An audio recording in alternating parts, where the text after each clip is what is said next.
मैत्रीं भजत अखिलहृज्जेत्रीं मैत्रीं भजत अखिलहृज्जेत्रीं मैत्रीं भजत अखिलहृज्जेत्रीम्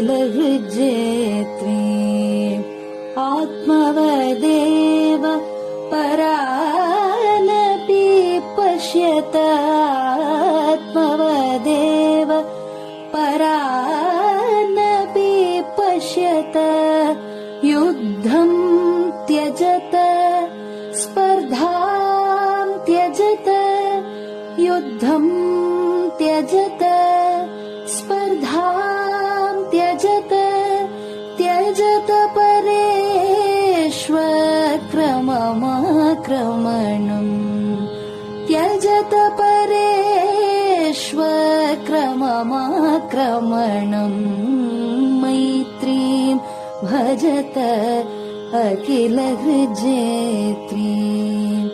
जननी पृथिवी कामदुघास्ते जननी पृथिवी कामदुघास्ते जनको देवः सकलदयाळुः जनको देवः सकलदयाळुः दाम्यत दत्त दयध्वं जनतां दाम्यत दत्त दयध्वं जनतां श्रेयो भूयात् सकलजनानां श्रेयो भूयात् सकलजनानां श्रेयो भूयात् सकलजनानां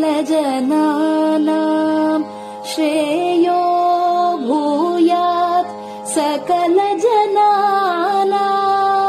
श्रेयो भूयात् सकलजनानां.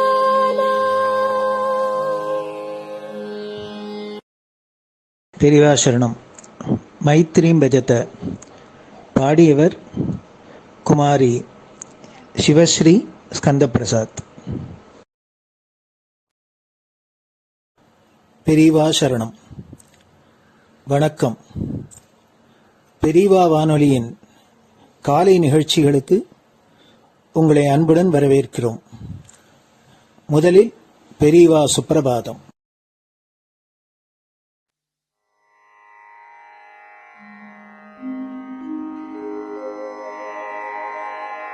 श्री महालक्ष्मी संतान स्वामीनाथ दयानिधे श्री चंद्रशेखर गुरो भवतु ते सुप्रभातम्. श्री महालक्ष्मी संतान स्वामीनाथ दयानिधे श्री चंद्रशेखर गुरो भवतु ते सुप्रभातम्. सुब्रह्मण्यार्य कुमार श्रुतिसारस्वरूपिणे भगवच्छंकराचार्य भवतु ते सुप्रभातम्. सुब्रह्मण्यार्य कुमार श्रुतिसारस्वरूपिणे भगवच्छंकराचार्य भवतु ते सुप्रभातम्. उत्तिष्ठ स्वाम्यधिष्ठानात् जगद्गुरु महाप्रभो कामकोटिमठेशाय भवतु ते सुप्रभातम्. उत्तिष्ठ स्वाम्यधिष्ठानात् जगद्गुरु महाप्रभो कामकोटिमटेशाय भवतु ते सुप्रभातम्। निर्गुणाय निर्मलाय मायातीतस्वरूपिणे आत्मविदां वरेण्याय भवतु ते सुप्रभातम्। निर्गुणाय निर्मलाय मायातीतस्वरूपिणे आत्मविदां वरेण्याय भवतु ते सुप्रभातम्। साधुसङ्गसमूहाय सर्वज्ञः सर्वसाक्षिणे सत्यधर्मशरीराय भवतु ते सुप्रभातम्। साधुसङ्गसमूहाय सर्वज्ञः सर्वसाक्षिणे सत्यधर्मशरीराय भवतु ते सुप्रभातम्। वेदशास्त्रसुरक्षार्थं सन्न्यासतिलकान्विते शीघ्रमागच्छ भगवन् देहि मे दिव्यदर्शनम्। वेदशास्त्रसुरक्षार्थं सन्न्यासतिलकान्विते शीघ्रमागच्छ भगवन् देहि मे दिव्यदर्शनम्। निराहारविनिद्राय निर्मोहाय निरञ्जन अप्राकृतशरीराय त्रैलोक्यं मङ्गलं कुरु। निराहारविनिद्राय निर्मोहाय निरञ्जन अप्राकृतशरीराय त्रैलोक्यं मङ्गलं कुरु। सम्पूर्णकल्याणगुण सच्चिदानन्दमद्गुरो अत्यद्भुतचरित्राय त्रैलोक्यं मङ्गलं कुरु।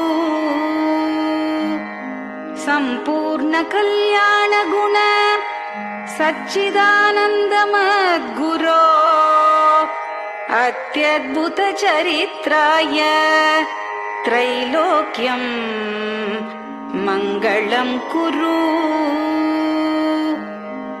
आदिमध्यान्तरहित चराचरमयान्विते अद्भुताय अशोकाय त्रैलोक्यं मङ्गलं कुरु। आदिमध्यान्तरहित चराचरमयान्विते अद्भुताय अशोकाय त्रैलोक्यं मङ्गलं कुरु। यस्य निःश्वसितं वेदाः शरीरं धर्ममेव च तस्य सद्गुरुवर्यस्य कीर्तिः वर्धतु वर्धतु। यस्य निःश्वसितं वेदाः शरीरं धर्ममेव च तस्य सद्गुरुवर्यस्य कीर्तिः वर्धतु वर्धतु।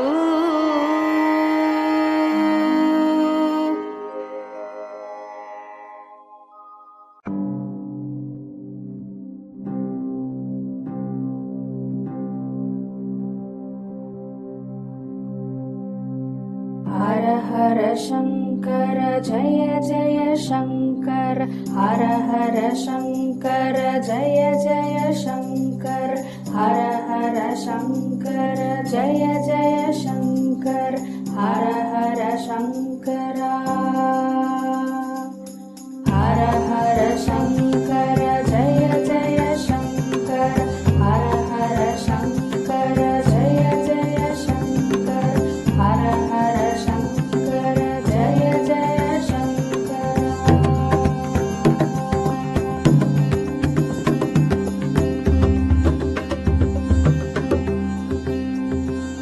श्रुति स्मृति पुराणानाम् आलयं करुणालयं नमामि भगवत्पादं शङ्करं लोकशङ्करं श्रुति स्मृति पुराणानाम् आलयं करुणालयं नमामि भगवत्पादं शङ्करं लोकशङ्करम् हर हर शङ्कर जय जय शङ्कर हर हर शङ्कर जय जय शङ्कर हर हर शङ्कर जय जय शङ्कर हर हर शङ्करा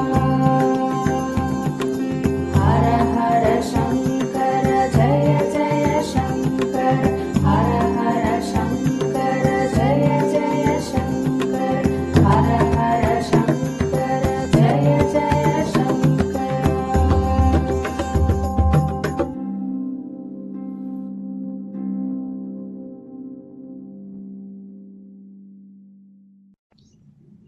பெரியவாச்சரணம்.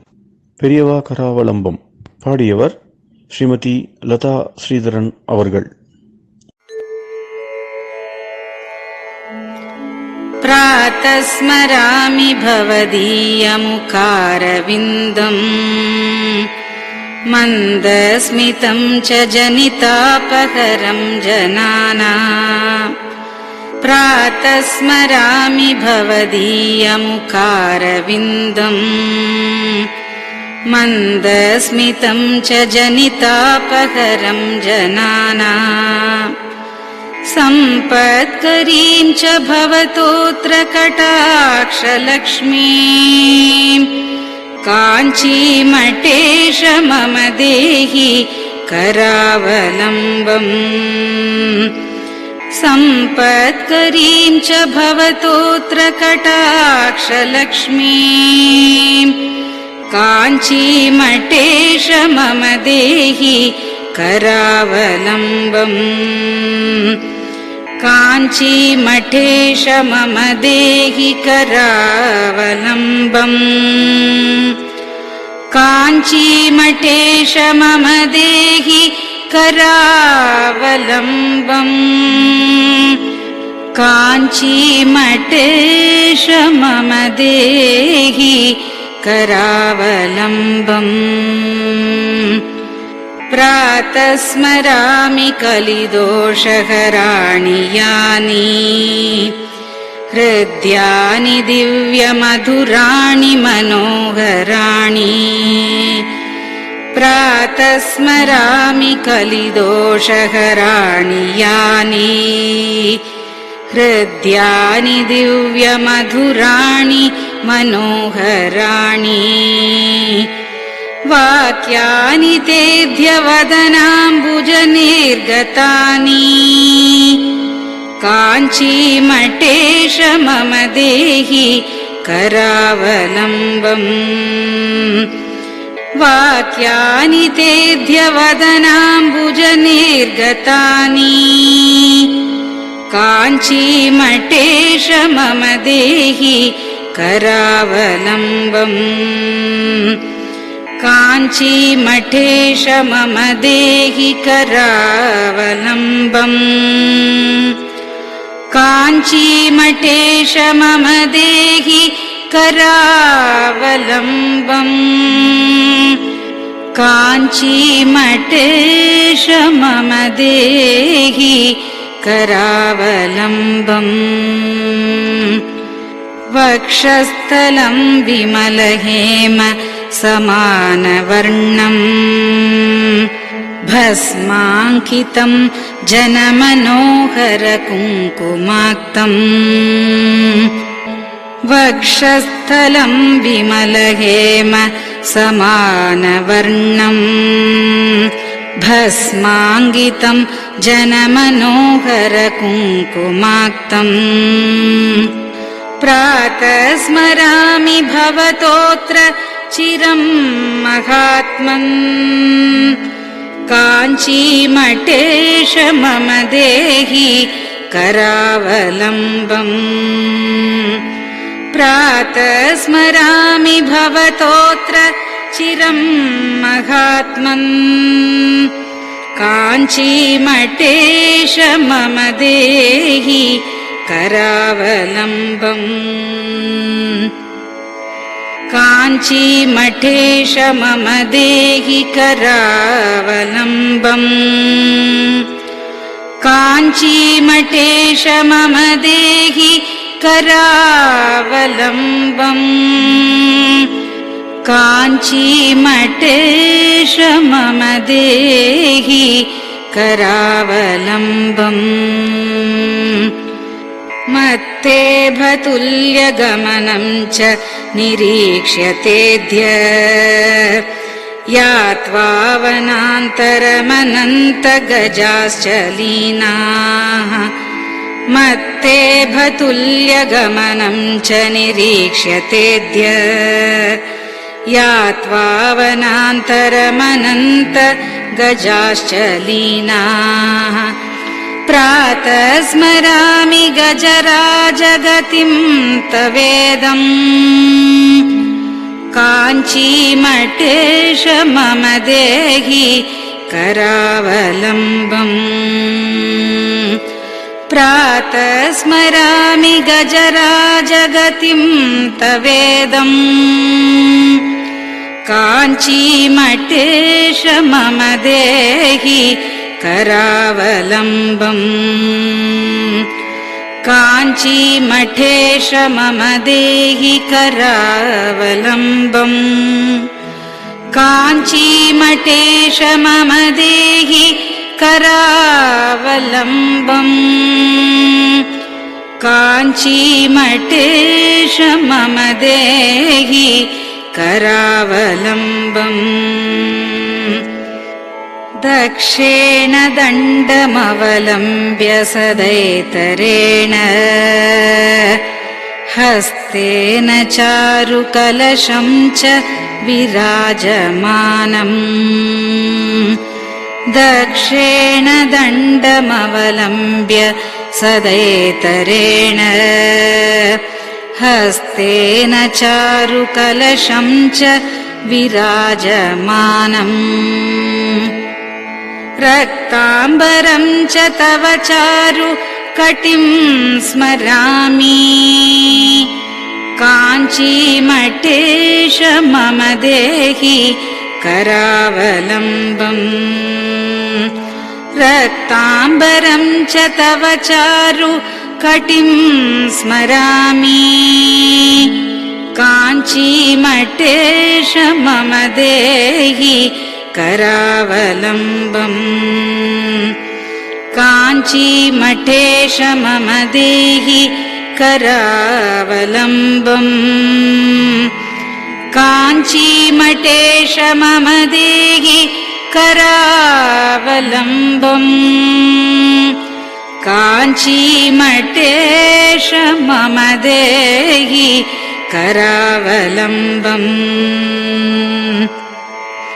विस्मृत्य दोषमखिलं च ममापराधम् त्रातुं च याध्य भगवन् कृतबद्ध दीक्षा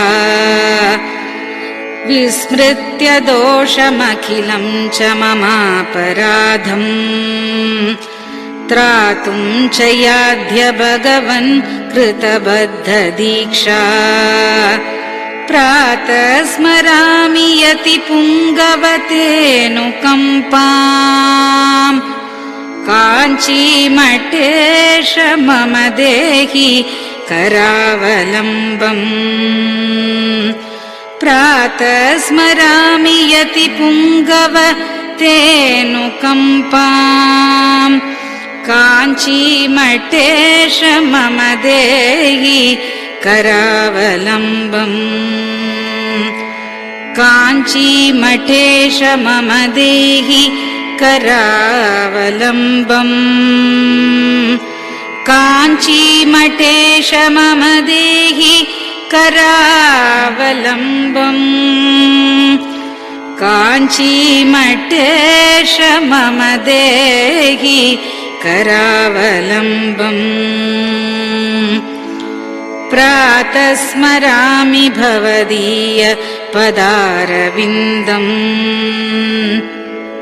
यस्मात् प्रयान्ति दुरितानि महान्ति तानि प्रातः स्मरामि भवदीय पदारविन्दम् यस्मात् प्रयान्ति दुरितानि महान्ति तानि आयान्ति तानि मुहुरुद्य सुमङ्गलानि काञ्चीमठेश मम देहि करावलम्बम् आयान्ति तानि मुहुरुद्य सुमङ्गलानि काञ्चीमठेश मम देहि करावलम्बम् काञ्चीमठेश मम देहि करावलम्बम् काञ्चीमठेश मम देहि करावलम्बम् काञ्चीमठेश मम देहि करावलम्बम् स्नानाश्च पानाश्च निषेवणाश्च ध्यानाश्च पापानिलयं प्रयान्ति स्नानाश्च पानाश्च निषेवणाश्च ध्यानाश्च पापानिलयं प्रयान्ति हे तीर्थपादानुसवं पदं ते तीर्थं च तीर्थीकरणं भजामि हे तीर्थपादानुसवं पदं ते तीर्थं च तीर्थीकरणं भजामि काञ्चीमठेश मम देहि करावलम्बम् काञ्चीमठेश मम देहि करावलम्बम्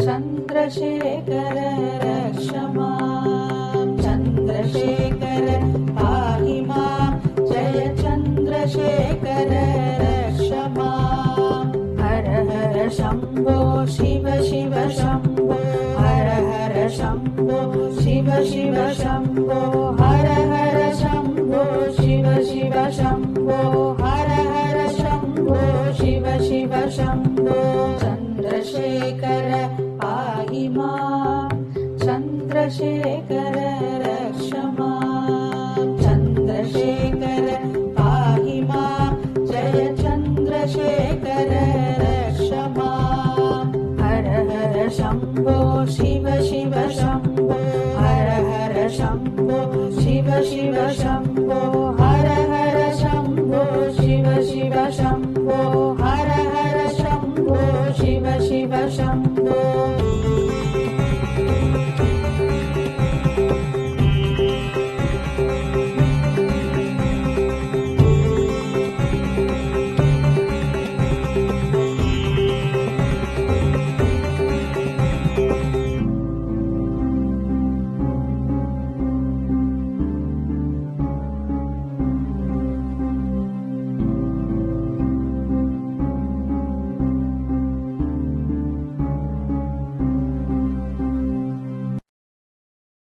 பெரியவா சரணம்.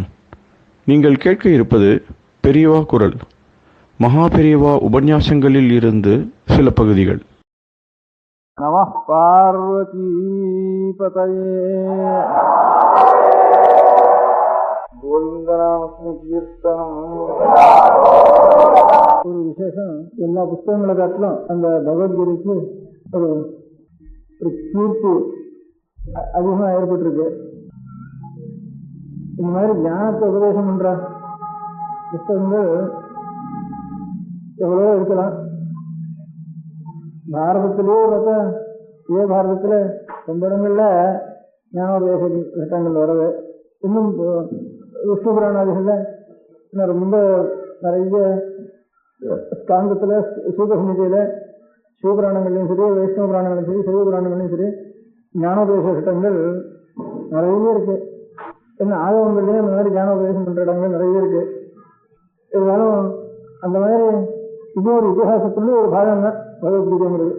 இப்போ பாரதத்துக்கு, ராமாயணத்துக்கு, இவர்களுக்கெல்லாம் எவ்வளவு பிராமணியமோ விஷ்ணு புராணாதிகளுக்கு இந்த மாதிரி தான் அதுக்கு ஒரு பிராமணியம். தவிர பகவத்கீதைக்கு தனியாக ஒரு பிராமணியம், கொஞ்சம் வேதத்துக்கு கொஞ்சம் பிராமணியம் அதிகம் வந்து இதெல்லாம் காட்டணும்.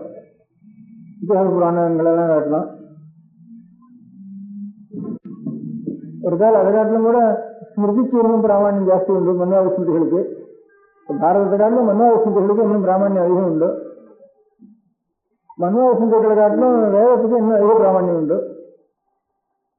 அதில் பிரமாணமான நூல்ங்கிற பார்த்தோம்னா பகவத்கீதை அவ்வளோ பிரமாணமா எல்லாத்தையும் மேலும் சத்தியா அவ்வளோ சொல்றவன் அவ்வளோ ஒரு பேர் வரத்துக்கு அப்படி ஒன்றும் காரணம் இல்லை. இந்த பிரமாண நூல்கள்ங்கிற முறையில் வைதிக சம்பிரதாயத்தில் பிரமாண நூல்ங்கிற முறையில் பார்த்தா பாக்கி பாரத ராமாயண புராணம் எல்லாம் அப்படியோ அந்த மாதிரி தான் இந்த பகவத்கீதையும். அப்படி இருக்கிறப்போ ஆனால் ஞானோபதேச கணக்கை பார்த்தோம்னா இதே மாதிரியே இன்னும் கூடன்னு குறைச்சணும்னா இதுக்கு பரவில்லாம எவ்வளவோ இடத்துல இப்போ சூரியசமிதோ விஷ்ணு புராணம் எல்லாம் நிறைய ஞானோபதேசம் கணக்கெல்லாம் இருக்கு. இதே மாதிரி சமப்பிரமாணமாக இருக்க முடியாது நூல்களில். அப்படி இருக்கிறப்போ இந்த பகவத்கீதை ஒரு புத்தகத்துக்கு மாத்திரம் இவ்வளோ சாதி உபநிஷத்துக்கெல்லாம் கூட அவ்வளோ சேவை இல்லை. பகவத்கீதை எல்லாருக்கும் தெரியும். இப்போ ஆனால் இப்போ இந்த தற்காலத்தில் அரை சில பேர் பகவத்கீதை இப்போ குரலுக்கு பிரச்சாரம் பண்ணி இருக்கிற மாதிரி இப்போ பகவத்கீதைக்கும் பிரச்சாரம் பண்ணி அங்கங்கே ஒரு கீதாடை அதெல்லாம் வச்சு அங்கே அதுக்கு சின்ன சின்ன புத்தகம், பெரிய புத்தகம் இதெல்லாம் மட்டும் இப்போ தான் கொஞ்சம் அது பிரச்சாரத்துக்கு கொண்டு வந்திருக்காள் அந்த புத்தகத்தை. அதனால தான் இப்போ அந்த புத்தகத்துக்கு அவ்வளோ பேர் இருக்கோம் அப்படின்னு ஒரு சந்தேகம் வரும். அப்படி சந்தேகப்படுறதுக்கு இடமில்லை. ஏன்னா பகவத்கீதைக்கு எவ்வளவு வியாக்கியானங்கள் ஆதி காலத்திலிருந்து ஆச்சாரியால் காலத்துக்கு கொஞ்சம் முந்தியோன்னு கூட சொல்லலாம். அசோகத்து ஆச்சாரியால் அவரோட வியாக்கியானம் பண்ணியிருக்கார். இன்னும் காஷ்மீரத்தில் அநேகம் பேர் வியாக்கியானம் பண்ணியிருக்காரு. ஆசோக ஹிமாச்சலம் நிறைய அதுக்கு எவ்வளவு வியாக்கியானங்கள் ஒவ்வொரு சம்பிரதாயத்தாலும் தனித்தனியா ஒவ்வொரு வியாக்கியானம், 2 வியாக்கியானம், 3 வியாக்கியானம் அவ்வளவு பண்ணிருக்கா. பெரிய புஸ்தகம் பகவத்கீதைக்கு இருக்கிற வியாக்கியானங்கள் எல்லாம் எடுத்து நிறைய வியாக்கியானால இந்த காலத்துல புதுசா அதுக்கு பேர் எடுத்துன்னு சொல்றதுக்கு இல்லை. பகவத்கீதைக்கு ரொம்ப நாளாவே குறைஞ்சு இப்ப நம்ம தேசத்துல மாத்திரம் இல்லை, இன்னும் பகவத்கீதையினுடைய காப்பி இப்ப ஜாவாவில் ஒரு 200 வருஷமா நமக்கும் ஜாவாவுக்கும் அந்த ஊர்ல சாஸ்திரம் இருக்கு, புத்தகம் இருக்கு, நமக்கு தெரியாது. நம்ம ஊர் சாஸ்திரம் இருக்கு, இப்படி ஊர் இருக்குன்னு அவருக்கு தெரியாது. அவருக்கு நல்ல நம்முடைய கிரந்தங்கள்லாம் சாஸ்திர கிரந்தங்களும் புராண கிரந்தங்களும் இதிகாசம் நம்ம தேசத்துல எவ்வளவு கொண்டாடுறோம், இதெல்லாம் ஜாஸ்தி கொண்டாடுறோம். திருக்கோவிலா போனதுக்கு அப்புறம் கூட இன்னும் கொண்டாடிட்டு இருக்கா. திருக்கோவிலா போய் ஒரு 400 வருஷத்துக்கு அப்புறம் கூட இன்னும் இந்த ராமாயண மகாபாரத ஒரு கல்யாணமோ, காட்சியோ, ஒரு பட்டாபிஷேகமோ, ஒரு ராஜ்யத்தின் ஒரு விசேஷமோ எதா இருந்தாலும் உடனே நேலாட்டத்தை கொண்டு வந்து ராமாயணத்தை கொடு, மகாபாரதத்தை கொடு, கர்ணன், அர்ஜுனன், ஹனுமான், ஆஞ்சநேயர், சீதை, அசோகவனம் இதுதான் அந்த புதுக்கால் வீட்டில் புதுக்கால் பொதுக்காரங்கள் எல்லாம் இதுதான் கொண்டாடிட்டு இருக்கா. நம்ம தேசத்தில் நாம் கொண்டாடுறதுக்காக இன்னும் ஜாஸ்தி கொண்டாடிட்டு இருக்கா. அங்கேயும் பகவத்கீதை இருக்கு. அதனால அத்தனை நாளைக்கு இங்கேயும் அங்கே இருக்குன்னு தெரியுது. அவ்வளவு சதியா இருக்கு பகவத்கீதைன்னு ஒரு புத்தகம். இதுக்கு என்ன காரணம்? இதெல்லாம் பிரமாணமானவர்கள்லாம் அவ்வளவு பேர் இல்லை. இந்த பகவத்கீதைக்கு நிறைய பேர் வந்திருக்கு. இது என்ன காரணம் இருக்கும் அப்படின்னு நானாவது யோசிக்கிறேன். அதுக்கு காரணம் இதை நானாவது யூகம் பண்ணினேன். அதுக்கு ஒரு காரணம், அந்த பகவத்கீதைக்கு இந்த காரணத்தினாலதான் அந்த பேர் வந்திருக்கும் போல் இருக்கு அப்படின்னு. இப்போ ஞானோபதேசங்கள்லாம் பண்ணிட்டு இருந்தா ஞானோபதேசம் பண்றதுக்கு இடம் என்னவா இருக்கணும்னா சப்தமே இருக்கக்கூடாது, நிசப்தமா இருக்கணும்.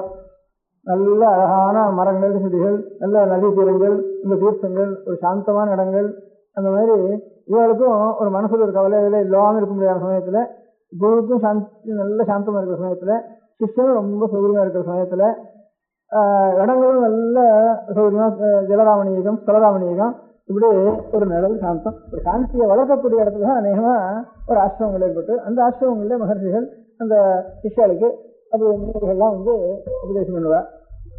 அப்படி ஏற்பட்ட புத்தகங்கள் தான் பாக்கி எல்லா புத்தகங்களும், பாக்கி ஞானோபதேசம் பண்ற புத்தகங்கள்லாம் அந்த மாதிரி ஒரு சாந்தி பிரதானமாக இருக்க முடியாது. இப்போ நம்ம ஆச்சாரியால் பாஷ்யத்தை சொல்றாலும் 4 சிஷ்யாவை போட்டு படம் இருக்கு. அந்த இடத்த பார்த்தாலே அழகா இருக்கு. இன்னும் பின்னால மலை, இன்னொரு தாமரை பழம், இன்னொன்று ஒரு சின்ன ஒரு குட்டீரம், அதுக்கு ஒரு இது பார்த்தா இன்னொரு 5 மாதம் இப்படி இருக்கணும்னு ஒரு மனோபாவம் பண்ணி இப்படி இருந்தா தான் ஒரு சாந்தமாக இருக்கணும்னு ஒரு நினைச்சிருந்து அப்படி இருக்கேன். மனோபாவம் எல்லாருமே எந்த ரிஷிகள் உபதேசம் பண்ணினாலும் சரி, எந்த சிஷ்யாவில் கேட்டாலும் சரி, அந்த மாதிரி நல்ல அதே தீரத்துலையும் ஒரு குளத்து நிறையிலையும் அப்படி இருந்து சாந்தமா இடங்கள்ல உபதேசம் பண்ணுவேன். பாக்கி எல்லா புத்தகமும் அந்த மாதிரி இடத்துல ஏற்பட்டதுதான். இந்த பகவத்கீதைக்கு மாத்திரம் விசேஷம், அடுத்த க்ஷணம் நம்ம தலையிருக்கோ, மூக்கு இருக்கோ, காது இருக்கோ, வெயில் இருக்கோ, சந்தேகமா இருக்க முடியாத சமயத்துல ஞானோபதேசம் பண்றதுக்கோ ஒரு மழை பெஞ்சா இருந்து விடுவோம் எல்லாரும். ஆனா 2 கல்லு விழுந்துதானே அதுக்கு மேலே இருந்து விடுவோம்.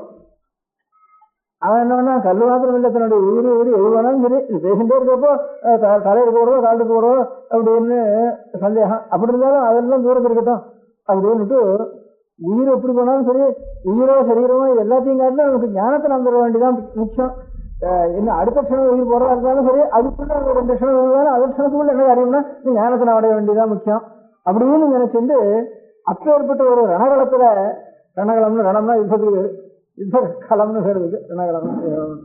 அந்த மாதிரி ரணகளத்துல கிருஷ்ணனா இருக்க போறாரோ, அர்ஜுனன் தான் இருக்க போறாரோ, எவன் இருக்க போறாலும் தேர்தா இருக்க போறதோ அப்படின்னு அந்த மாதிரி சந்தேகத்துல அப்ப இதெல்லாம் உயிரெல்லாம் காட்டிலும் ஞானம் தான் நமக்கு பெருசு, எது போனாலும் போட்டோம் அப்படின்னுட்டு அதுக்கு 2 க்ஷணம் இருந்தாங்க. 2 க்ஷணத்துக்குள்ள நாம் எத்தனை ஞானம் சம்பாதிக்க முடியும் அவ்வளவு ஞானத்துக்குள்ள சம்பாதிச்சிருவோம். கேள்வி கேட்டு நம்மளோட சந்தேகம் நிறுத்தி பண்ணிட்டு அப்படின்னுட்டு எனக்கு தத்துவம் தான் தெரியணும். சாசிமாம் சுவாம் பிரபன்னம் எஸ்யாத் பூஹிதமே சிஷ்யத்தேகம் சாசிமாம் சுவாபனம்னுட்டு அந்த க்ஷணத்துல ஒரு சிஷ்யனா இருந்து ஒரு குருவை இது பண்றதுங்கிறது பெரிய துக்கமோ நிறைய ஒரு பயமோ இருந்து கூட சரியவே போக போறதோன்னு மரணம் நிச்சயமா எதிர்க்க நின்று இருக்கு அப்படிங்கிற சமயத்துல கூட எல்லாத்தையும் எது வந்தாலும் வரட்டும், அதை காட்டிலும் நாம் முன்னேற வேண்டியதுதான் நம்முடைய காரியம்னு நினைச்சு ஏற்பட்ட இடத்துல ஒரு உற்பத்தியானத்தினால் அந்த பகவத்கீதை, அந்த பகவத்கீதை எல்லா விஷயத்தை காட்டிலும் அதுக்கு ஒரு கீர்த்தியும் ஒரு விசேஷம். அந்த மாதிரி வைராக்கியங்கிறது உண்மையான வைராக்கியம்னு ராகம்னா ஆசை இல்லாதுன்னு அர்த்தம்.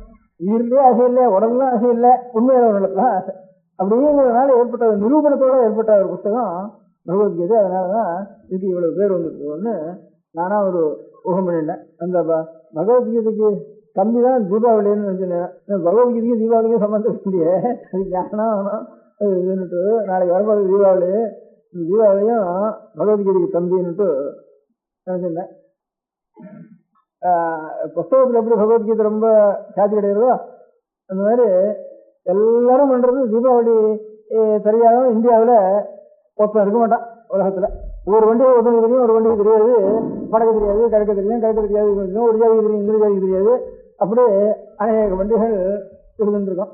இந்த தீபாவளி பண்டிகை மாத்திரம் ஆரிய ஹிமத்பருவத்தினுடைய வண்டிகள் இருந்தாலும் சரி, என்னென்ன மலையாளத்தில் இருந்தாலும் சரி, கன்னியாகுமரியில் இருந்தாலும் சரி, இந்த தீபாவளி மாத்திரம் தெரியாதவன் உலகத்திலே கிடையாது. இப்போ ஓணம்னு மலையாளத்தில் பண்ணா நமக்கு ஓணம்னா என்னடான்னா நமக்கு தெரியவே தெரியாது. இங்கே இருந்து ஓணம்னா அதுக்கு அர்த்தமே தெரியாது, ஓணத்துக்காலும் தெரிய கிடையாதுன்னுட்டு விஷுக்கணின்னு ஒன்று வச்சுட்டு இருக்கா மலையாளத்தில், நமக்கு அதுன்னுட்டு நமக்கு அதெல்லாம் தெரியவே தெரியாது. ஹோலின்னு அங்கே வடக்கணுமா சொல்கிறா. எல்லாரும் எடுத்து என்னவோ சாய தண்ணி எடுத்து ஒருத்தர் அடிச்சுக்கிறது, போட்டு எடுக்கிறது, போட்டாடுறது, கும்மாளம் போடுறது, அது பண்ணிட்டு இருக்கா. நம்ம ஊர்ல என்னென்ன என்னைக்கு என்ன சமாச்சாரம் எதுக்காக பண்றது ஒண்ணுமே தெரியாது நம்ம ஊர்ல. இப்படி ஒவ்வொரு ஊர்ல ஒவ்வொன்றும் முக்கியமா இருக்கு. அதே மாதிரி சில ஜாதிகள்ல சில பண்றா, இன்னும் சில ஜாதிகளுக்கு ஒரு ஊர்ல இருக்கிற வேலையே சில ஜாதிகளுக்கு ஒரு பண்டிகை உண்டு, இன்னும் சில ஜாதிகளுக்கு அந்த பண்டிகை தெரியாது. அப்படி அநேக பண்டிகைகள்லாம் இருக்கு. இந்த தீபாவளி ஒண்ணுதான் நம்மளோட எந்த இப்போ நம்ம நாட்டில் புதுசாக வந்த மதங்களை தவிர பாக்கி நம்ம நாட்டில் இருக்க முடியாத ஒரு 1000 வருஷத்துக்கு முந்தி நம்ம நாட்டில் இருக்கிற அத்தனை பேரும் சரி, ஜெயினோ பௌத்தனோ எவனா இருந்தாலும் சரி, நம்ம நாட்டில் பிறந்தோம் அத்தனை பேருக்கும் புதுசாக இன்னொரு தேசத்துலேருந்து தூக்கிட்டு வந்த மதங்களை தவிர பாக்கி நம்ம நாட்டில் இருந்த ஆளுக்கு முழுக்க தீபாவளி மாதம் தெரியாதா கிடையாது. அது கொஞ்சம் கொஞ்சம் ஒன்றா தீபாவளிக்கு இங்கே வடக்கு வைக்கிற வழக்கம் இல்லை. மடத்துல நான் வடக்க பார்த்துட்டு இங்கே தீபாவளின்னு பேர் இருக்குன்னு 20 வருஷம் 20 வருஷமா வழக்கு அப்படின்னு சொல்லி வச்சிருக்கேன். இந்த பட்டாசு வெடிக்கிறது தான் இங்க பட்டாசு வெடிக்கிறது ஏதோ இப்ப கார்த்திகை வந்துட்டு அவளுக்கு கார்த்திகை வந்து இது கார்த்திகை கிருஷ்ணம். இது காசியில எல்லாம் பூர்ணிமாந்த மாசம் இல்லையா, இப்ப கார்த்திகை கிருஷ்ணன் தான். அகில இந்த கார்த்திகை தீபாவளி அன்னைக்கு கங்கையில கணக்கு வழக்கு இல்லாம அகலை ஏற்றி ஜன்னகளை ஏற்றி நீங்களும் விட்டுருப்பா. இன்னைக்கு கங்கை கரை முழுக்க தீபம் வைக்கிறதோட கூட கங்கையிலையும் கணக்கு வழக்கு இல்லாம போயிட்டு இருக்கோம். இப்ப கார்த்திகை தான் வேறு வாழ்க்கை. கார்த்திகை ஸ்நானம் வந்துட்டு இருக்கோம். இந்த போன பூர்ணிமையிலேருந்து கார்த்திகை வந்துட்டு நான் பூர்ணவாசின்னு சொல்றோம் இல்லையா. அது பூர்ணவாசிங்கிற வார்த்தைக்கே பூர்ணகா மாசகா அஸ்தியாமிச்சு, மாசம் பூர்ணமாறதுன்னு அர்த்தம்.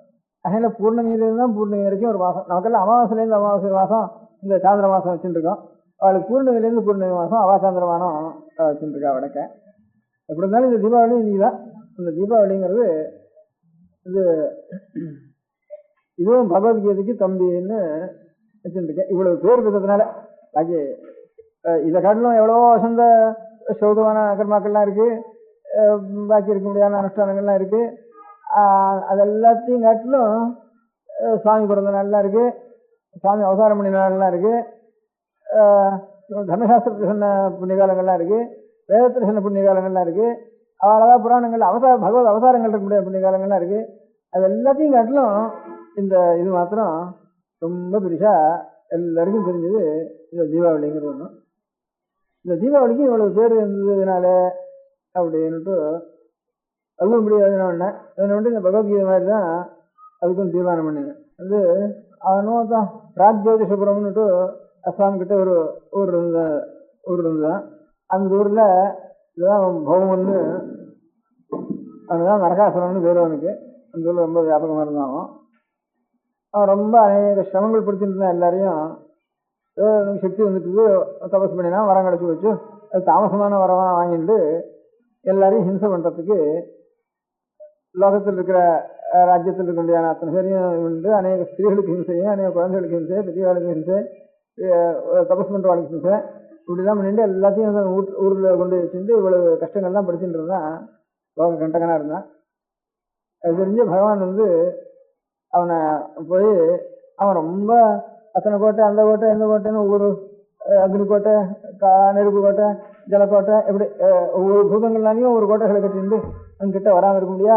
கிருஷ்ண பகவானுக்கு கூட அங்கிட்ட போய் அவனால முடியவும் முடியாதுன்னு சந்தேகப்பட முடியாத ஒரு அவ்வளவு பந்தோபஸ்தில் இருந்தான் அவ்வளவு சக்தியோட.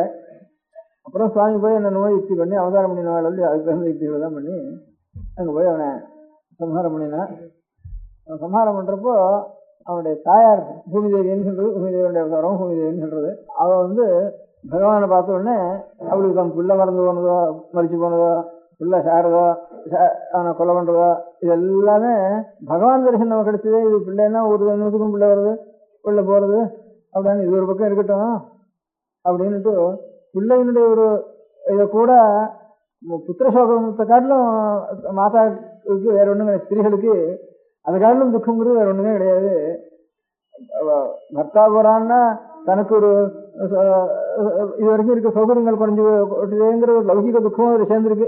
பக்தியோட கூட பக்தி இருக்கால தவிர லௌகிகமா நாம் நம்ம இனிமேல் ரட்சிக்கிறதுக்கு ஒத்துருந்தியே அப்படிங்கிறது ஒரு இன்னும் இல்லைன்னா அநேக அபசகுணமாயும் அசுகமாயும் இப்படி எல்லாம் ஒரு நிலைமை வருது நமக்கு. அப்படிங்கிற ஒரு துக்கத்தோட தனக்கு ஒரு சௌகரியப்படுறது ஏற்படுறதுங்கிறதும் சேர்ந்து இருக்கு அந்த துக்கத்துல. பக்தியோட கூட புத்திர வர்ணத்துல அதெல்லாம் ஒண்ணுமே இல்லை.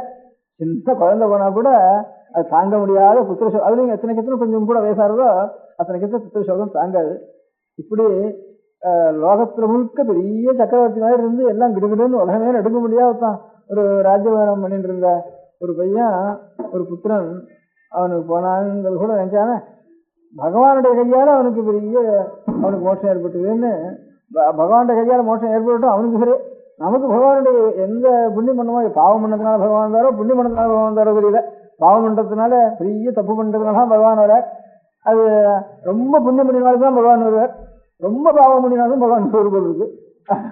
அதனால அப்பேற்பட்டது நான் பண்ணினது புண்ணியமோ பாவமோ அதுவே தெரியலையே நமக்குன்னு அவன் நினைச்சுட்டு உடனே ஒரு பிரார்த்தனை பண்ணிட்டா. இது இருக்கட்டும், என் பிள்ளை போனது, என் பிள்ளை போனதுனால வந்து ஒருத்தருக்கும் துக்கம் இருக்கக்கூடாது லோகத்துல. இவ்வளவு பெரிய சக்கரத்துக்கு போனான இன்னைக்கு மாத்திரம் இல்லை, என் பிள்ளை போனனால உங்க பகவானால அவனுடைய கை கிடைச்சது. அதை காட்டிலும் உத்தமமான மங்களம் கிடையாது, அப்பேரோட மோட்சம் கிடைச்சது. அந்த நாளை வந்து எல்லாருக்கும் உலகத்துல ஞாபகம் இருக்கிறதுக்கு அந்த நாள்ல இங்க யாரு வந்து அன்னைக்கு எண்ணெய் சேர்த்துக்கிறாளோ, எண்ணெய் இங்கே சேர்த்து விளாடான்னு செத்துக்கணும். இன்னைக்கு எம்புள்ள போன இன்னைக்கு எல்லாரும் எண்ணெய் சேர்த்துக்கணும், எல்லாரும் ஒரு முழுக்க வளர்த்து வைக்கணும், தீபாவளி வைக்கணும், எல்லாரும் புது வஸ்திரம் கட்டிக்கணும், எல்லாரும் விசேஷமா விருந்து கொண்டாடணும் அப்படின்னுட்டு இப்படி ஒரு பிரார்த்தனை அவன் பண்றதுக்கு ஆரம்பிச்சா. அப்படின்னு ஒரு வருஷம் இருக்கு. நரகாசுரனே கேட்டுட்டான். நான் சித்து போற காலத்துல அவனே வந்து என்னுடைய உங்க கையால கிடைச்சது எனக்கு, அதனால இன்னைய தினம் லோகத்துல ஆறார் வந்து எண்ணெய் சேர்த்துக்கிறாளோ, ஆறார் வந்து ஒரு வெந்நீர்லையானு ஸ்நானம் பண்றாளோ, அவளுக்கெல்லாம் இந்த கங்கை இல்லாத இடத்துல கூட எந்த ஊர்ல எந்த தினம் இருந்தாலும் அவளுக்கு கங்கை ஆகணும். அன்னைக்கு கங்கையினுடைய பவித்திரத்தை எவ்வளவோ புண்ணியம் எவ்வளவோ அவளுக்கு புண்ணியம் அவளுக்கு கிடைக்கணும். ஆறார் என்னுடைய தினத்துல சந்தோஷம் கொண்டாடுறாளோ அவளுக்கு சந்தோஷம் மாத்திரம் இல்லை, இப்போ சந்தோஷம்னா வெறும் கொண்டாட்டத்துல சேர்ந்தது இல்லை, அவளுக்கெல்லாம் அவளுக்கு புண்ணியம் கிடைக்கணும். அதே மாதிரி ஆறார் என்ன சேர்த்துக்கிறாளோ அவளுக்கெல்லாம் மகாலட்சுமியுடைய அபிவிருத்தி வேணும். இந்த தீர்த்தத்துல தைலே லட்சுமீர் ஜலே கங்கா தீபாவளியாம் சதுர்தசின்னுட்டு ஒரு இந்த துலாகாவேரி மகத்துவத்துல இந்த தீபா 30 நாளும் 30 அத்தியாயம் இருக்கு. இந்த ஒவ்வொரு நாளும் ஒவ்வொரு மாசத்துக்கும் புராணங்கள் இருக்கு, மகாத்மியங்கள் இருக்கு. சைத்திர மகாத்மியம், வைசாக மகாத்மியம், கார்த்திகை மகாத்மியம், இந்த மாதிரி ஒவ்வொரு வழியும் துலா மாசத்துக்கும் மகாத்மியம் இருக்கு. துலா மாசத்து மகாத்மியங்களுக்கு காவேரியினுடைய துலா காவேரியுடைய துலா மாசத்துல காவேரி ஸ்நானம் பிரதானமானதுனால காவேரி மகிமை சொல்லுவது. அதுல ஒவ்வொரு தேதிக்கும் 30 அத்தியாயத்துல 30 நாள் படிக்க முடியாது, 30 அத்தியாயம் இருக்கு. அந்த 30 அத்தியாயத்துல ஒவ்வொரு அத்தியாயத்திலையும் ஒண்ணு வருது. அதுல இந்த அமாவாசை அன்னைக்கு தீபாவளி அமாவாசையும் அநேகமா துலா மாசத்துல சேர்றதுனால இந்த தீபாவளி அமாவாசையுடைய மகிமை வருது. அப்போ இந்த மாதிரி பிராக்திகத்துல இது பாகவத்திலையும் இருக்கு, அவனை நரகாசுரன் சம்ஹாரம் பண்ணுங்கிறது எல்லா புராணங்களையும் இருக்கு. அதுல இந்த துலா புராணத்துல வந்து அதை சேர்க்கிற காலத்துல இந்த மாதிரி தைலே லட்சுமி ஜலே கங்கான்னுட்டு எந்த ஜலத்துல இருந்தாலும் அங்க கங்கையினுடைய சாநித்தியம் இருக்குன்னுட்டு, அதுல கங்கையே வந்து துலா மாசத்துல வந்து கங்கையினுடைய மகிமையும் சேர்ந்து காவேரியில் வருதுங்கிறதுனால எல்லாரும் ஸ்நானம் பண்றதுனால இந்த தீபாவளியில எண்ணெய் சேர்த்து உடனே காவேரி ஸ்நானம் பண்ணணும் அப்படின்னா துலா காவேரி சொல்றதுக்காக இது கொண்டு போய் இந்த சரித்திரங்களை சொல்லி இந்த ஸ்லோகாவளி சொல்லிருக்கு. எண்ணெயில முழுக்க மகாலட்சுமி இருக்கா. அதனால எண்ணெயில் இருக்க முடியாத மகாலட்சுமி யாரார் அன்னைக்கு எண்ணெய் சேர்த்துக்கிறாளோ எல்லா சன்னியாசத்துலையும் சொல்லியிருக்கு. வானப்பிரசனோ சன்னியாசியோ எல்லாத்தையும் விட்டவனோ எல்லாரும் எண்ணெய் சேர்த்துக்கணும்னு சொல்லியிருக்கு. அன்னைக்கு மாத்திரம் ஒவ்வொரு வர்ணத்தையும் சொல்லி ஒரு ஆசிரமத்தையும் சொல்லி எல்லாரும் எந்த விதைக்கு சரியா இருந்தாலும் பாக்கி இருக்க முடியாத வருஷம் எதா இருந்தாலும் அந்த வருஷங்கள்லாம் நிறுத்தி பண்ணிட்டு தீபாவளி அன்னைக்கு எண்ணெய் தேய்ச்சிருந்தாகணும் அப்படின்னு சொல்லியிருக்கு. எண்ணெய் தேய்ச்சிக்கிறதும் இந்த வப்பனம் பண்ணிக்கிறதும் இந்த சங்கவ காலத்துல தான் பண்ணணும்னுட்டு, சங்கவ காலத்துக்கு முந்தி பண்ணக்கூடாது. பிராதர் அபியஸ்த தேசத்து நிஷ்கத்து நெய்வ விஜயதேன்னுட்டு அந்த சங்கவம் சொன்னா 6 காலம்னு பேரு. இந்த 6 காலம்னா 5 காலம் 6 தானே இல்ல 6 நாளில் ஒன்றும் 5 காலம்.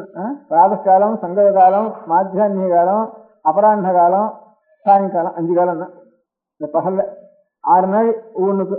6 நாள்னா ஒரு நாளைக்கு 24 நிமிஷம். 24 நிமிஷம்னா 2 மணி 24 நிமிஷம் ஆகுது. அது 60 24 84 நிமிஷம் ஆகுது ஒரு காலத்துக்கு. அந்த 2 மணி 24 உதயம் முதல் சரியா 30 நாளின்னு கணக்கு பண்ணினா உதயம் முதல் 2 மணி 8:24 வரைக்கும் பிராதகாலம்னு பேரு.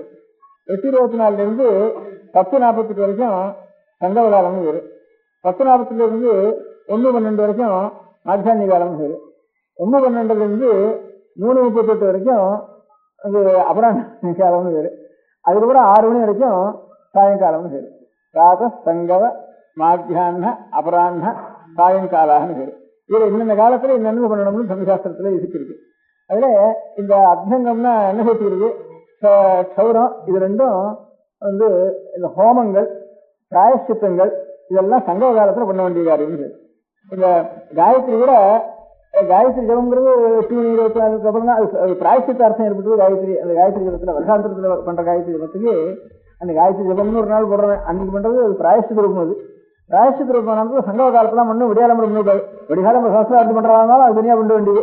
பிராயஷ்சித்த ரூபமா ஒரு சங்கல்பம் பண்ணிட்டு பாக்கி இதர நாள்ல பிராயஷ்சித்தம் பண்ணாலும் காயத்ரி ஜபத்தினை தவிர பாக்கி நாள்ல ஒரு சில தோஷத்துக்காக பிராயத்துக்காக சில காயத்ரி கூட பண்ண சொல்றது, அதெல்லாம் சங்கவ காலத்துல பண்ண வேண்டியது. எண்ணெய் தேய்ச்சிக்கிறது பிராத காலத்துல பண்ணவே கூடாது. பிராத காலத்துக்கு முந்தி உஷக்காலத்துல ராத்திரில எண்ணெய் தேய்ச்சிக்கவும் கூடாது அப்படின்னுட்டு அது ரொம்ப தோஷம் சொல்லியிருக்கு. இதுக்கு சமானம் அப்படிதான் தேய்ச்சினுட்டான சமயத்துல பாக்கி சிறையறை கல்லு இதெல்லாம் உடம்புல தேய்ச்சிட்டா எந்த தோஷமும் அந்த தோஷத்துக்கு சமானம்னு அப்படிலாம் சொல்லியிருக்கு.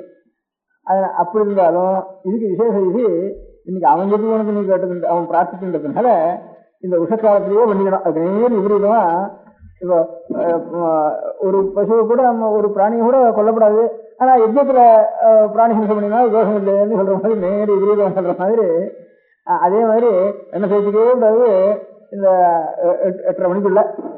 ஆனாலும் இந்த இதன்னைக்கு அன்னைக்கு உஷக்காலத்தில் தேய்ச்சிட்டு ஆகணும், 6 இருந்தாலும் தேய்ச்சிட்டு ஆகணும்னுட்டு அவன் பிரார்த்தனை பண்ணியிருந்தான்.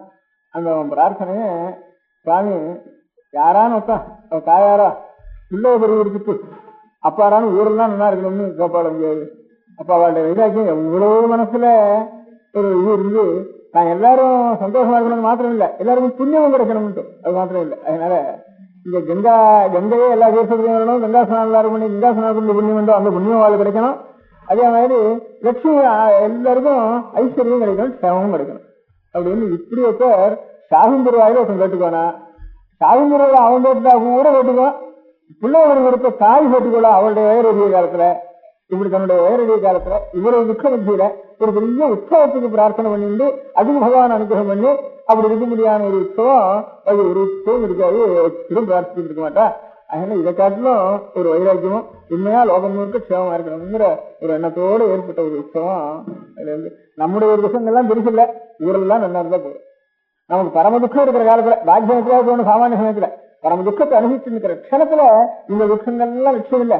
ஊர் முழுக்க நல்லா இருக்கணும், எல்லாரும் நல்ல புண்ணியவான்களா இருக்கணும், எல்லாரும் சேவம் ஐஸ்வர்யவான்களா இருக்கணும், எல்லாம் புண்ணியசாலிகளாயும் எல்லாரும் ஐஸ்வர்யசாலிகளாயும் ஆக முடியாத வரத்தை நாம் கேட்கணும் இந்த ஆபத்துல அப்படின்னு இப்போப்பட்ட துக்கத்துல பெரிய துக்க காலத்துல தன்னுடைய துக்கத்தையே மறந்துட்டு லோகங்கள்லாம் நல்லா இருக்கணும், லோகங்கள்லாம் புண்ணியசாலிகளாகணும் அப்படின்னு ஒரு எண்ணம், ஒரு பரோபகார சிந்தை இருக்கு. அந்த பரோபகார சிந்தையினால ஏற்பட்ட ஒரு உற்சவமானதுனால பகவத்கீதை மாதிரி ரணகாலத்துல ஞானோதயம் என்ற மாதிரி இந்த மாதிரி அந்த மரண காலத்துல தன்னுடைய மரணங்களை பிள்ளை பெருங்குற சமயத்துல ஊர்லாம் நல்லா இருக்கணும், சேமமா இருக்கணும்னு ஒரு அம்மாவுக்காவது மனசுல வருமா இங்கேயாவது எண்ணம். நம்ம பிள்ளை இப்படி போயிட்டு பாக்கெல்லாம் நல்லா இருக்கேன்னு சொல்றது அந்த சமயத்துல அவெல்லாம் பிள்ளை வச்சுன்னு நல்லா இருக்காளு அப்படி தோணு செய்யற நமக்கு சாமானியம் எல்லாருக்கும் எவ்வளவு சொந்த மனுஷாலா இருந்தா கூட நம்ம பிள்ளை போகட்டும், இதுதான் போயிடுது. அதனால அவனுக்கும் நல்ல சேவம் கிடைக்கணும், ஊரெல்லாம் நல்லா இருக்கணும், ஊரெல்லாம் நல்லா இருக்கணும் மாதிரி புண்ணியசாலிகள் ஆயிருந்தோம் அவருக்கு காமகரிகாரம் ஆகணும் லோகம் முழுக்க அப்படின்னு ஒரு பிரார்த்திக்கிறோமா. பிரார்த்திக்கிறதுனால அது பூமின்னு சொல்றது. அங்க பூமியுடைய உள்ள பௌமன்னு பேரு பௌமாசுரன்னுட்டு அவனுக்கு நடக்காதுன்னு வருது. அந்த ஒரு புண்ணிய காலத்துல அப்பேற்பட்ட ஒரு தியாகம் பண்ணி அதுல இருந்து அந்த தியாகத்தினால ஏற்பட்ட ஒரு மகோத்சவத்தினால இந்த தீபாவளி உற்சவத்துக்கு இவ்வளவு சாதி வந்துட்டு தோணிச்சு.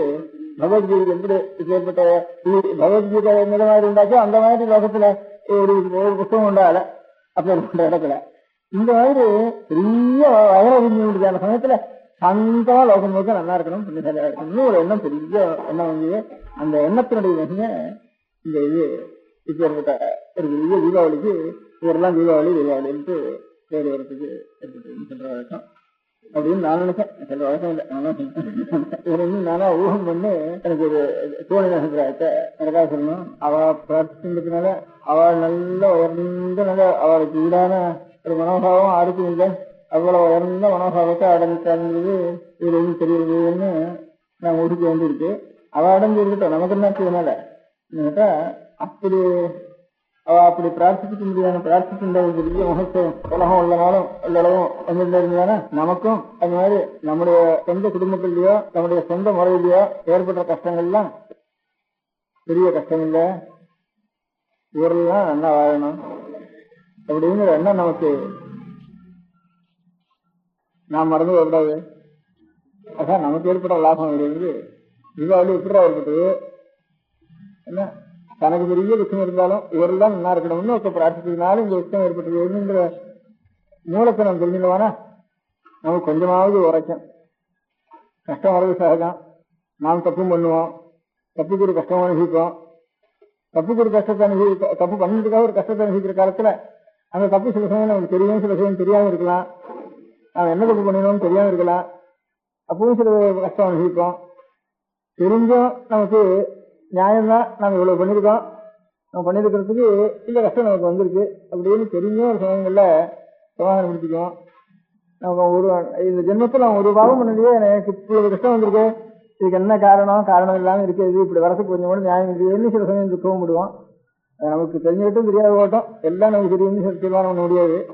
இது வரது அதுல இருந்து அந்த காரணத்துல காரணம் நமக்கு சில சமயம் தெரியாது, சில சமயம் தெரியாம இருக்குது.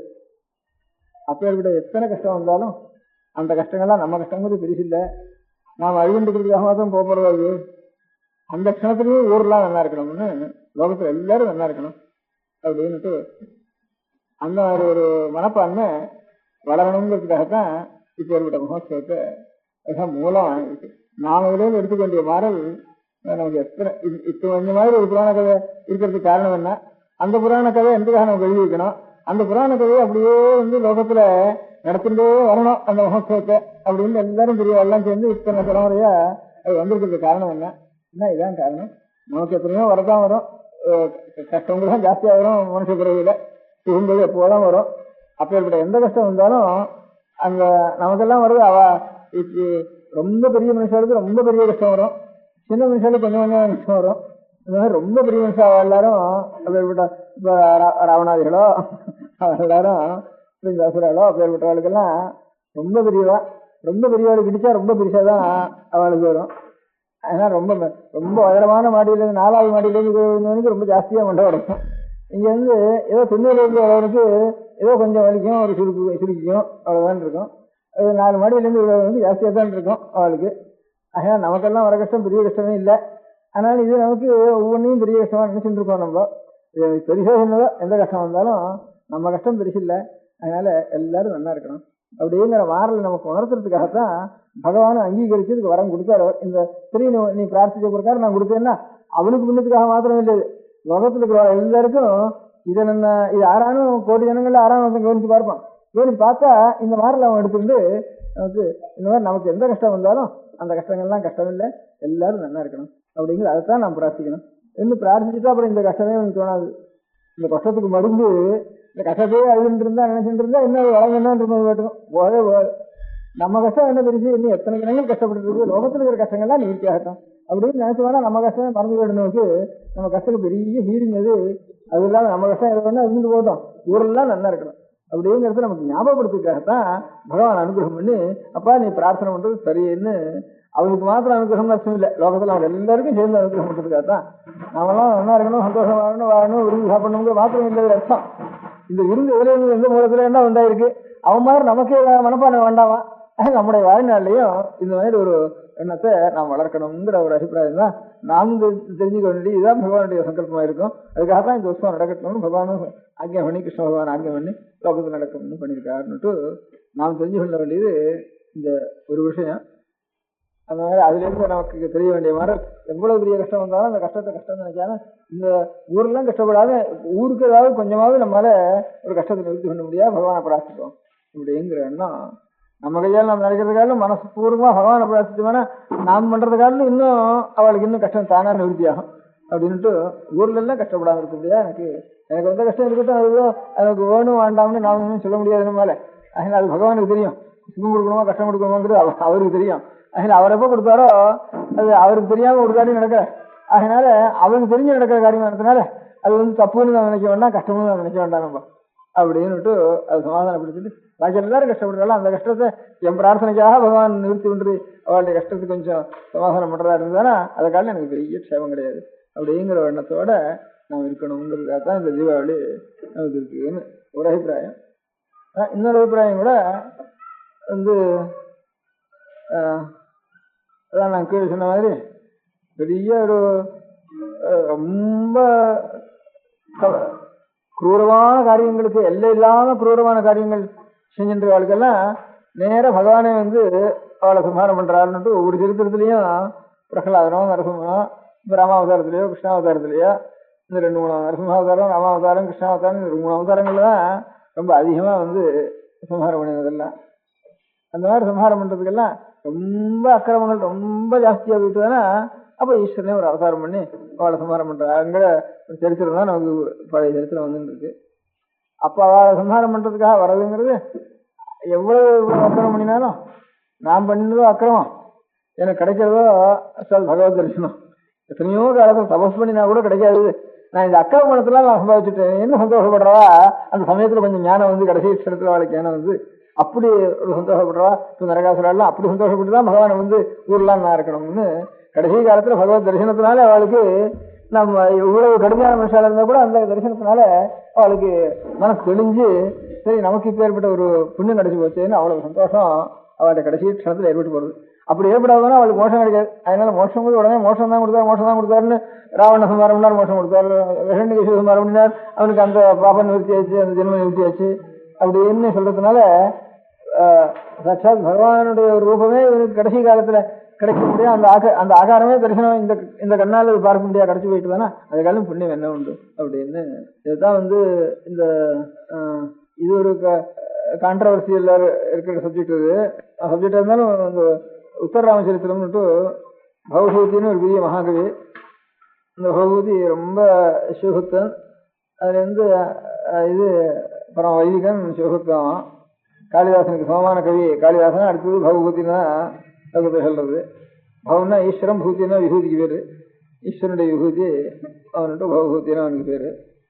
அவன் ராமச்சரித்திரத்தில் எழுதியிருக்கான், உத்தர ராமச்சரித்திரம்னுட்டு ராமச்சரித்திரம் எழுதியிருக்கான். அதுல இந்த ஒரு கேள்விகிராமம் அப்படின்னு சூத்ரகன் தனக்கு பேரு.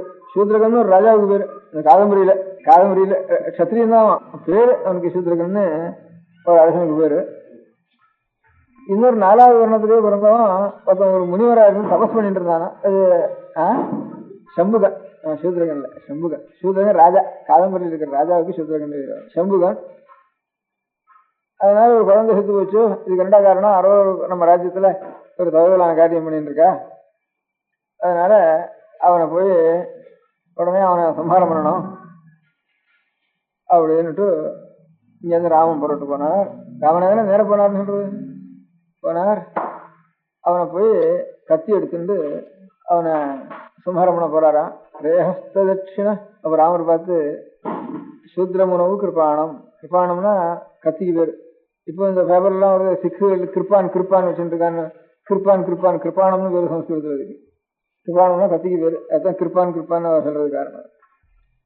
அந்த கிருப்பானம்ங்கிறத சூத்ரம் உணவு கிருப்பானம். இந்த கத்தி எடுத்து இவன் என்ன போட வேண்டியிருக்க, இவன் என்ன தப்பு பண்ணினா, ஆரஹிம்சம் பண்ணினா, தவம் பண்ணினா, சாந்தத்தோட இருந்தான். அப்படி இருக்க முடியாத ராமஸ்ய ஹஸ்தமசி உனக்கு கொஞ்சமான தன் கையே பார்த்து சொல்றார் ராமன். அந்த நாடகத்துல பகவதியினுடைய நாடகத்தை பரமசிவ ஈஸ்வர பக்தன் அவனே சொல்றான். ராமனுடைய வாக்கியத்துல வச்சு சொல்றான், இவனை போய் நான் வெட்ட போறேனே, எங்கேயாவது என் கையே நீ போய் வெட்ட போறிய, இந்த கத்தி எடுத்துட்டு கத்தி அவன் மேல போட போறிய, உனக்கு கொஞ்சமான ஈவிரக்கம் இருக்கா, இறக்கம் இருக்கா, நியாயம் இருக்கா உன்ன? அப்படி இருக்கிறப்ப என் கையே இப்படி பண்றைய அப்படின்னு ராமன் தன் கையை பார்த்து வெட்டுறப்பவே தாயை வெட்டிட்டு இருக்கிற சமயத்துல தன் கையை பார்த்து இப்படி இறக்கம் இல்லாம நீ பண்றைய அப்படின்னு. சரி, உனக்கு இறக்கம் இல்லாம இருக்கிறது நியாயம்தான், நீ இறக்கம் இல்லாதவன் தான் நீ அப்படின்னு. ஏன்ன ராமஸ்ய ஹஸ்தமசி, நீ ராமனுடைய கை, நீ அது எப்பேற்பட்ட கை ராமனுடைய கை இதுக்கு வந்து என்ன பண்ணி தெரியுமா? துர்பர கர்ப்பசின்ன சீதா விவாசன பட்டோ. நிறைய பூர்ண கர்ப்பமா இருக்க முடியாத குசலவாழ கர்ப்பத்தில் இருக்க முடியாத சீதையே யாரோ ஒரு வண்ணான் சொன்னான்னுட்டு இங்கேருந்து சரின்னு தூக்கி லட்சணம் கொடுத்து அழைச்சுன்னு வா அப்படின்னு அனுப்பிச்ச கையில்லையாது, போயிட்டு வான்னு காட்டின கையில்லையாது, அந்த கைக்கு இறக்கம் அங்கே வர போறது. அதனால ஒரு தப்பு பண்ணாமல் இருக்க முடியாத தவமுனிவனா இருக்க முடியாத இந்த 4வது வருணத்தை பிறந்தாங்கிறதுக்காக தவமுனிவனிடத்துல ஏதோ வர்ணாசிரம சாஸ்திரத்துக்கு விரோதங்கிறதுக்காக அவனை போய் கொல்ல போறியே, ஒரு பாபம் பண்ணலையாவன் அப்படின்னுட்டு காமஸ்ய ஹஸ்தமசி துர்பர கர்ப்பகின்ன சீதா விவாசனப்பட்டோ கருணா குதஸ்தே. உனக்கு கருணைங்கிறது ஏது? இப்படிதான் சீதையை சீதையை காட்டுக்கு அனுப்பிச்சோம் இல்லையா, நீ போ சொல்லி கை காட்டின கையில்லையா, காட்டின கையில்லையாது, காட்டு பக்கம் காட்டின கையில்லையாது அப்படின்னு. சரிதான், உனக்கு கருணை இல்லைதான், இல்லை என்ன பண்றது அப்படின்ட்டு தன் கையை பார்த்து ராமர் சொல்றதா முதல்ல சொன்ன. அப்புறம் அவன் சொன்னான், இருந்து நான் தவம் பண்ணது தப்புன்னு நினைச்சுட்டுனா நீங்க என்னை வெட்டுறதுக்கு வந்திருக்கேன். நான் தவம் பண்ணது தப்புன்னா என்னுடைய அந்த காலத்துல ராமதரிசனம் கிடைக்குமா? எனக்கு எல்லாரும் தவம் பண்றது அதுக்காக தானே, அந்த காலத்துல பகவானுடைய தரிசனம் கிடைக்காதுங்கிறதுக்காக தானே எல்லாரும் தவம் பண்றது. சாட்சாத் பகவானை அவதாரம் பண்ண ஒரு இதுல அடகாரம் பண்ண ராமன் தன்னுடைய அந்த காலத்துல வருவானா அதுக்கு காரணம் என் தவம் தானே. அந்த தவம் தப்புங்கிறதுனால எப்படி தப்பாகுது அப்படின்னு அவன் கேட்டானா இவருக்கு பதில் நாடகத்துல கல்பனை பண்றப்போ அதனால சரி நீங்க உங்க கணக்குல பாவம் எழுதியோ புண்ணியம் ஒண்ணு எழுதிச்சோ அதுல இருந்து எனக்கு உன்னுடைய பலம் கிடைச்சி வச்சு, அதனால இந்த பாவம் பண்ணதுனாலதான் எனக்கு இந்த பலமானது. மகாபுண்ணியங்கிற தவசுகளுக்கெல்லாம் கிடைக்கல. நான் ஒரு நியாயமா ஒரு ரிஷிகள் தவசுக்கு ஏற்பட்ட குளத்துல ஏற்பட்ட ரிஷிகள் இருக்காள, அவள் எத்தனையோ கோடியான தவம் பண்ற கூட அவளை கிடைக்கல. நான் என்ன கொஞ்சம் ஆரம்பிச்சோன்னு எனக்கு கிடைச்சி வச்சு நான் அனர்ஹனா இருக்கிறதுனால அனர்ஹன் தவம் பண்ணா அது பெரிய புண்ணியம் அப்படின்னு அதனுடைய பலம் எனக்கு கிடைச்சி வச்சுட்டு அவன் சொன்னான்னு பகவதி சுத்தகாலத்துல அந்த மாதிரி சொன்னான். அந்த மாதிரி பெரிய ரொம்ப எது பாபமும் ரொம்ப கடுமையான தப்புன்னு தோன்றதோ அப்பேற்பட்ட பெரிய தப்புகளுக்கெல்லாம் இது இவன் சாஸ்திரத்தை மீறி பண்ணினாங்கிறது மாத்திரம்தான் அவனுக்கு. புறத்தியாருக்கு ஹிம்சை கூட கிடையாது. புறத்தியாருக்கு ஹிம்சை இதனால தானா நேர்ந்து இருக்கணும்னு ஊகம் பண்ணுறதே தவிர பாக்கி ராவணனோ இப்போ ஹிரண்யகசிபோ இப்போ இவனோ போய் ஊரெல்லாம் ஹிம்சை பண்ணி வெட்டி ஹிம்சை கஷ்டப்படுத்தி எத்தனையோ பதிவர்களுக்கு ஹானி ஏற்படுத்தி எத்தனையோ சாதுக்களுக்கெல்லாம் ஹிம்சை பண்ணி இப்படிலாம் நேரவே பிரத்யட்சமா ஹிம்சை பண்றான்.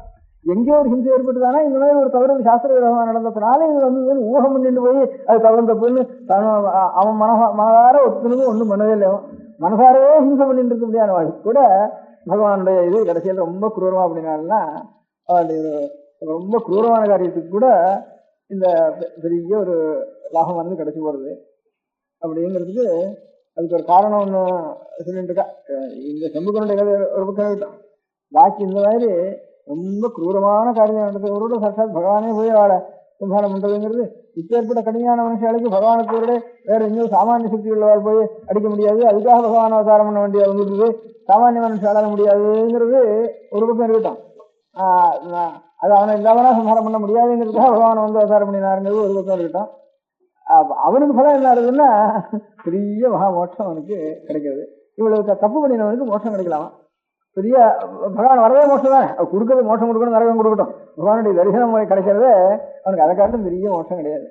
அப்பேற்பட்ட ஒரு பெரிய பாக்கியம் அவனுக்கு கிடைக்கலாம். ஏன்னா அதுக்குதான் சமாதானம் சொல்லி ரொம்ப ஒரு பகவானுடைய நினைவு நமக்கு நிறைய இருக்கணும்.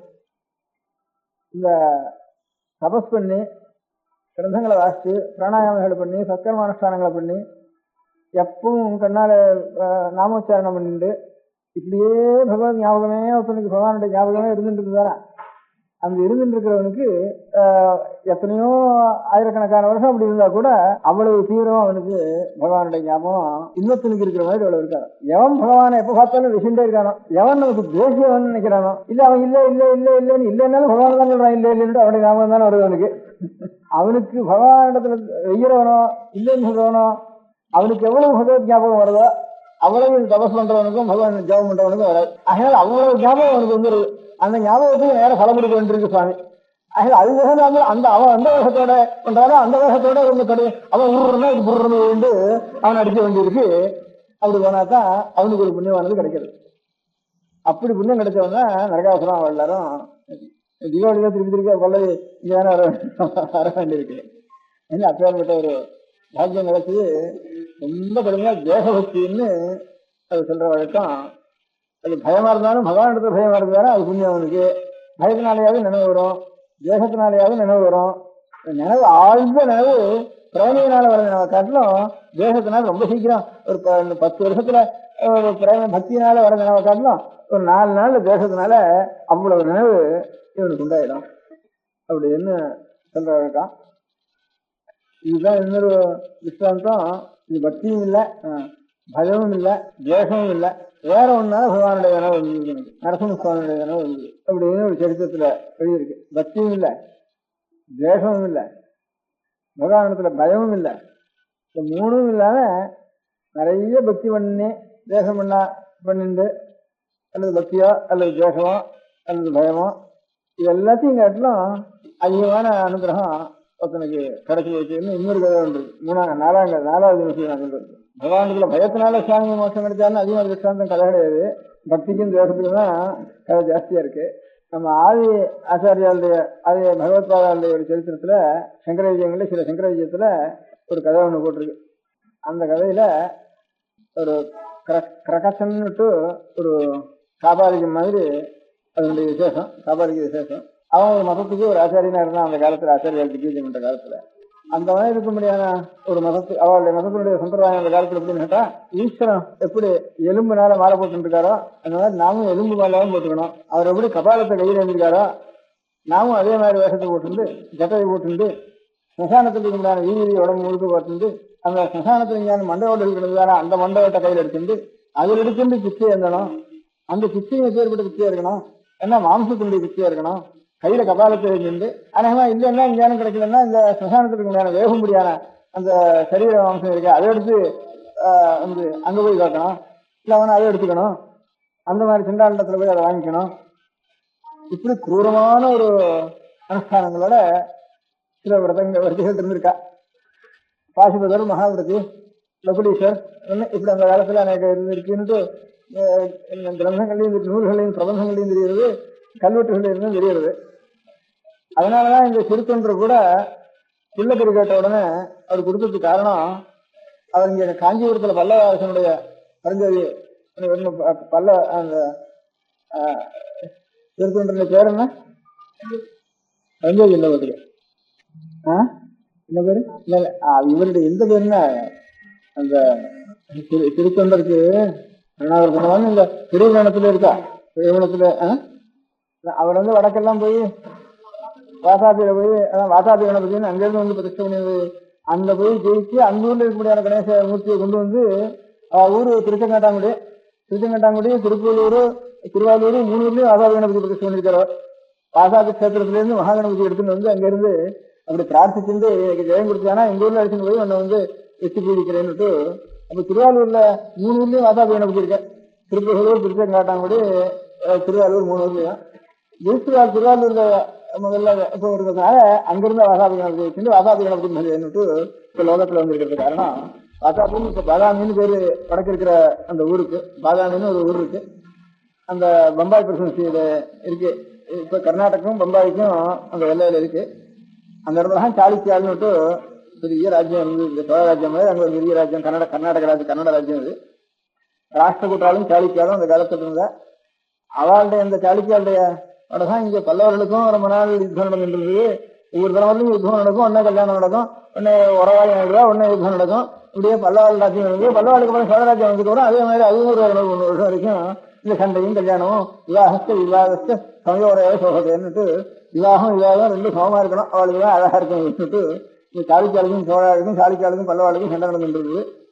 பல்லவ ராஜ்யம் இருந்த காலத்துல திருச்சிலங்காட்டிலிருந்து சோழ நாட்டில இருந்து ஒரு சேனாதிபதி இங்க இவரிடத்துல வந்து பல்லவரசனிடத்துல வந்து அந்த யுத்தத்துல போயிருந்து அந்த ராஜ்யங்கள் எல்லாம் ஜெயிச்சு அங்கெல்லாம் அங்க இருந்து சுவாமி எல்லாம் எடுத்துன்னு வந்து இங்க எல்லாம் பிரதிஷ்டை பண்ணினார். தங்க ஊர்ல ஒன்று பிரதிஷ்டை பண்ணிட்டார். வாசாபி கணபதினு பேரு. அவருக்கு காரணம் இந்த வடக்கெல்லாம் அவர் படையெடுத்து போற காலத்துல அங்க இந்த காபாலிகார மகாவர்த்திகள் ரொம்ப இப்போ கூட நான் கூட சில பேர் பார்த்திருக்கேன். ஒரே நிர்வாணமா உடம்பு முழுக்க வீடு போட்டு கடை இப்படி எல்லாம் போட்டு ஸ்மசானத்திலேயே வாசம் பண்ணிட்டு கையில சூளத்தை வச்சுட்டு அப்படிலாம் சில பேர் இருக்கா. பிரயாகையில அதாவது கங்கா தீரத்துல சில பேர் பார்த்துருக்கேன்னா அந்த மாதிரி இருக்கா. ஸ்மசானத்திலேயே வாசம் பண்ணிட்டு ராத்திரி எல்லாம் ஞானம் இது பண்ணிட்டு அப்படி இருக்கேன். நீங்க பார்த்துக்கலாம் பெருகள் பார்த்துக்கீங்க. அந்த மாதிரி ஒரு வடக்கு போனத்துல அப்போ இன்னும் கொஞ்சம் கடுமையா இருந்திருக்கும் அந்த காலத்துல. அவர் இந்த வடக்கு போனத்துல இப்படி எல்லாம் சில பேர் அதுலயும் ரொம்ப ஒரு மார்க்கம்னா அது நல்லவாக ரொம்ப நல்லவாக இருப்பது. அதை நம்பிட்டா அதுக்கப்புறம் இப்போ அது நமக்கு கொஞ்சம் கடுமையா நம்ம அனுஷ்டானத்துக்கோ ஆச்சாரத்துக்கோ தர்மசாஸ்திரத்துக்கோ அது கொஞ்சம் விரோதமா தோணினாலும் கூட அதை நம்பி அனுஷ்டானம் ஒவ்வொரு மதத்திலையும் அந்த மதத்திலேயே ஒரு நம்பிக்கையோட ஸ்ரத்தை அப்படின்னாலும் அதுதான் நமக்கு அப்படி நம்பின மாதிரி பகுதோர் இருப்பாங்க இல்லையா. அந்த மாதிரி அதுலயே நம்பிக்கை இருக்கும். ரொம்ப நல்லவாளையும் பெரியவாளையும் இருக்கும். அப்பேற்பட்ட வாழ்கள் அநேக பேருக்கு பக்தி வந்து அவளை ஆச்சாரியாளா அடைஞ்சிட்டு அவளுக்கு அந்த சம்பிரதாயத்தை கொஞ்சம் வளர்த்து அப்படியே அநேக பேர் இருந்திருக்கான் ஒவ்வொரு காலத்திலையும். இப்போ புத்த மதம் இருந்தா அதை ஆதரிக்க ரொம்ப பேர் இருந்திருக்கா. புத்த சம்பிரதாயத்தை ஜெயின சம்பிரதாயத்தை ஆதரிக்கிறவா ரொம்ப பேர் இருந்திருக்கா. சாஸ்திர சம்பிரதாயத்தை ஆதரிக்கிறவா அநேகம் பேர் இருந்திருக்கா. இந்த மாதிரி இப்போ வீரசைவம் இருக்கு அதை ஆதரிக்கிறவா அநேகம் பேர் இருந்திருக்கா. இப்ப வீர வைஷ்ணவா இருந்தாலும் அதை அனுசரிக்கவா அநேகம் பேர் இருந்திருக்கா. அந்த மாதிரி அந்த மதத்தை அனுசரிக்கவா ரொம்ப பேர் இருந்திருக்கா அந்த காலத்துல. அது இவர் வழக்க போய் அவெல்லாம் பார்த்ததுனாலதான் யாரோ தெரிஞ்சு வந்து சுவாமியோட பரீட்சை பண்றதுக்கு வந்த காலத்துல கூட இதுதான் இந்த மாதிரி மாம்சத்தை தான் சாப்பிடுறதுன்னு ஒரு இந்த மாதிரி இப்படியான நரமாம்சத்தை தான் சாப்பிடுறதுன்னு சில மகாவிருத்திகள் இருந்திருக்காங்க அங்க. அந்த மாதிரி அதை சேர்ந்த ஒரு போல் இருக்குவர். அதனால நாம ஒரு மகா பெரியவர் ரொம்ப பெரியவர் ஒரு கேட்டதை நம்ம கொடுக்க வேண்டியதான். நமக்கு எதா இருந்தாலும் அது ஈஸ்வர பக்தராக இருந்தாலும் நம்ம கேட்டது கொடுக்க வேண்டியதான் அப்படி நினைச்சிருந்துதான் அவர் கொடுத்த. இதெல்லாம் ஒரு சம்பிரதாயம் இல்லாத இருந்ததுன்னா சக்தின்னு அவளுக்கு இது செய்யறதுக்கு தோணவே தோணாதுன்ட்டு ஹிஸ்டாரிக்கலா இது கொஞ்சம் இந்த புராணத்துக்கு ஒரு பலம் கட்டுறதுக்கு இந்த மாதிரி சொல்றா. வடக்கெல்லாம் அவர் போயிட்டு வந்ததுனால அங்க கொஞ்சம் காபாலிகாரத்து வந்து காத்திருக்காரு. அதனாலதான் இங்கே அந்த காபாலிகள் இங்க வந்திருக்காரு. அந்த சம்பிரதாயத்தில் இருக்கிறவா அவ நம்ம கேட்கறா. அவ வந்து நரமாம்சத்தை தான் சாப்பிடுற வழக்கம். அதனால அவன் எதை கேட்டாலும் ரொம்ப பெரிய மகான்களா இருந்துச்சுன்னா ஈஸ்வர பக்தர்கள் எதை கேட்டாலும் நமக்கு பெருசு இல்லை அப்படின்னு நான் அர்ப்பணம் பண்ண வேண்டியதுதான் அப்படின்னு நினைச்சு ஒரு ஈஸ்வர பக்தரா இருக்கனால அப்படி செஞ்சாரு ஒரு கதை சொல்றது உண்டு. அந்த மாதிரி ஆச்சாரியாளுடைய காலத்துல ஒரு பெரிய இந்த காபாலிகன் பிறந்த கிரகசன்னுட்டு அவனுக்கு பேருன்னு சில சங்கரவிஜயங்கள் சொல்லியிருக்கு. அந்த கிரகசங்கரம் ஆச்சாரியால் வந்து சாந்தமாயும் ஞான பிரதானமாயும் வந்து வேதோக்தமான ஆச்சார அனுஷ்டானங்கள் சீலத்தோடையும் வேதத்தில் சொல்லிருக்கிற மார்க்கத்தோட பாக்கி தாந்திரிக மார்க்கங்களை அதிகமாக நம்ம வந்து அனுஷ்டிக்க வேண்டாம். அது கொஞ்சம் குரூரமா இருக்கும். சில இடங்கள்ல இதுவா இருக்கும். வேத விருத்தமா இருந்தானா தாந்திரிக மார்க்கங்கள் நம்ம வந்து வேதத்தை அனுசரிச்சிருந்தானா தந்திரங்கள்ல இருந்து ஆகவங்கள்ல இருந்து எது எடுக்கலாமோ அதை எடுத்துக்கலாம். ரொம்ப வேத அனுஷ்டானங்களுக்கு ரொம்ப மாறுபட்டு இருந்ததுன்னா அப்பேற்பட்டத நம்ம வந்து அதுக்கு அதிகாரிகள் வேற சாமானியமான அதிகாரிகள் இந்த காலத்துல கிடையாது அப்பேற்பட்ட அதிகாரிகளுக்கு. அதனால அதெல்லாம் நமக்கு வேண்டாம் அப்படின்னுட்டு அநேக இடங்கள்ல ரொம்ப கடுமையான தாந்திரிகமா இருக்கிற இடத்தெல்லாம் சாந்தப்படுத்தி வைதிக முறையே ஆச்சாரியா அனுஷ்டானம் பண்ணிருக்காரு. அதிகமான ஹிம்சை இருக்கிற இடங்கள்ல எல்லாம் ஹிம்சையோ சுராபானங்களோ ரொம்ப கெடுதலான ஒரு சீலங்களோ சீலத்துக்கு தவறுதலான நடவடிக்கைகளோ இதெல்லாம் இருந்ததுன்னா ஏதோ சில புஸ்தகங்கள் எழுதியிருக்கலாம். அது சில அதிகாரிகள் இங்கேயோ இருக்கலாம். அப்பேற்பட்ட அதிகாரிகள் எத்தனையோ இங்கேயோ போட்டியில் சார் அந்த அதிகாரிகளோட விஷயம் தெரியாம இது நல்லது இது பிரத்யட்ச பலம் இதுல சீக்கிரம் கிடைச்சிடும்னு நினைச்சுட்டு ஆனா எங்க இதுல பிரவர்த்திக்கிறது சகஜமா இருக்கும். இந்த பாமதந்திரங்கள்ல அதெல்லாம் கூடாதுப்பா நமக்கு. அந்த அந்த அதிகாரியா நாம் இருந்தா கூட அது பண்ணாததுனால தப்பு இல்லை. வேதத்துண்ட மார்க்கத்திலேயே நம்ம பண்ணதுனால நமக்கு ஒன்றும் கெடுதல் கிடையாது. அதனால குரூரமா இருக்கிறதுல இன்னும் நாம் கெட்டு போறதுதான் அதிக வழி இருக்கணும். நான் அனதிகாரியா இருந்து அந்த வழியில போனவானா நாம் இன்னும் கெட்டு போறதுக்கு தான் அது மார்க்கம். அதனால அதெல்லாம் நமக்கு வேண்டவே வேண்டாம். அது கொஞ்சம் கடுமையான வழி அது. அதனால அந்த வழிக்கெல்லாம் நம்ம போக வேண்டாம் அப்படின்னு ஆச்சாரியார் கொஞ்சம் வேதத்தினால விகிதமான மார்க்கம் எதுவோ வேதங்களையும் தர்ம நூல்களாலையும் சுதிஸ்மிதிகளை சொல்லப்பட ஒரு மார்க்கத்தை அனுசரிச்சா போறோம். அதை அனுசரிச்சு ஈஸ்வரத்தை நாம் பண்ணிட்டு இருக்க வேண்டியதுதான் சரின்னுட்டு இதையே ஆச்சாரியார் கடைசியில இவ்வளவுடைய பிரயோஜனம் என்ன கேட்டா அவனிடத்துல உண்மையான அன்பு நமக்கு இருக்குதுன்னா அவனுடைய சுரூபம் தானா அவன் பிரகாசிக்கிறான். அவனுடைய சுரூபம் நம்மளையும் சாப்பிடுற சுரூபா தான் நம்மளையும் உலகமெல்லாம் அவனுடைய சுரூபம் ஆகிட்டு தானே நான்கிறது மாத்திரம் தனியா ஒண்ணு இருப்பானே இதையும் கரைச்சி விட்டு அவனை அகம்பாவம் இந்த அகங்காரத்தையும் ஈஸ்வர சுரூபத்துல கரைச்சி விட்டுவானா அப்போ சிவ ஐக்கியம் வந்துடுறது. சிவம் வேற ஜீவன் வேறங்கிற ஒரு பேதம் இல்லாம இதுவும் சேர்ந்து கரைஞ்சி விடுறது இல்லை. அப்படிங்கிற ஒரு தத்துவத்துல தத்துவ திருஷ்டியில உண்மையில கடைசியில உனக்கு திருஷ்டி இருக்கணும். அந்த உண்மையை தவிர பாக்கி இந்த உபாசனையில அனுஷ்டானத்துல இது பிரதானமா வச்சுட்டு இதுக்காக வேதோக்தமான கர்மானுஷ்டானங்களையும் சீலங்களையும் கொண்டு கொஞ்சம் கூரமான காரியங்கள்லாம் செய்ய வேண்டாம்னுட்டு இந்த உபதேசங்களே ஆச்சாரியால் பண்ணிட்டே வந்ததுனால அவள் இந்த மாதிரி கொஞ்சம் கடுமையான தாந்திரிக மார்க்கங்களுக்கெல்லாம் வர வர வர கொஞ்சம் குறைவு ஏற்பட்டது ஆச்சாரியால் காலத்துல. அப்போ அந்த கசக்கு அவன் ஒரு மதத்துக்கு ஆச்சாரியன் என்ன சொன்னாலும் ஜனங்கள் ஆச்சாரியால் சொல்றதா இவாளுக்கு மனசுக்கு நியாயமா படுறது, திருப்தியா படுறது. நம்முடைய ஒரு அனுஷ்டானங்கள் எல்லாம் இந்த குருவமான இந்த மகாவிரதாதிகள் தான் ஜனங்களுக்கு வர வர வர இதுல நம்பிக்கை குறைஞ்சு போயிடுறது. இது என்ன பண்றதுக்கு வழி?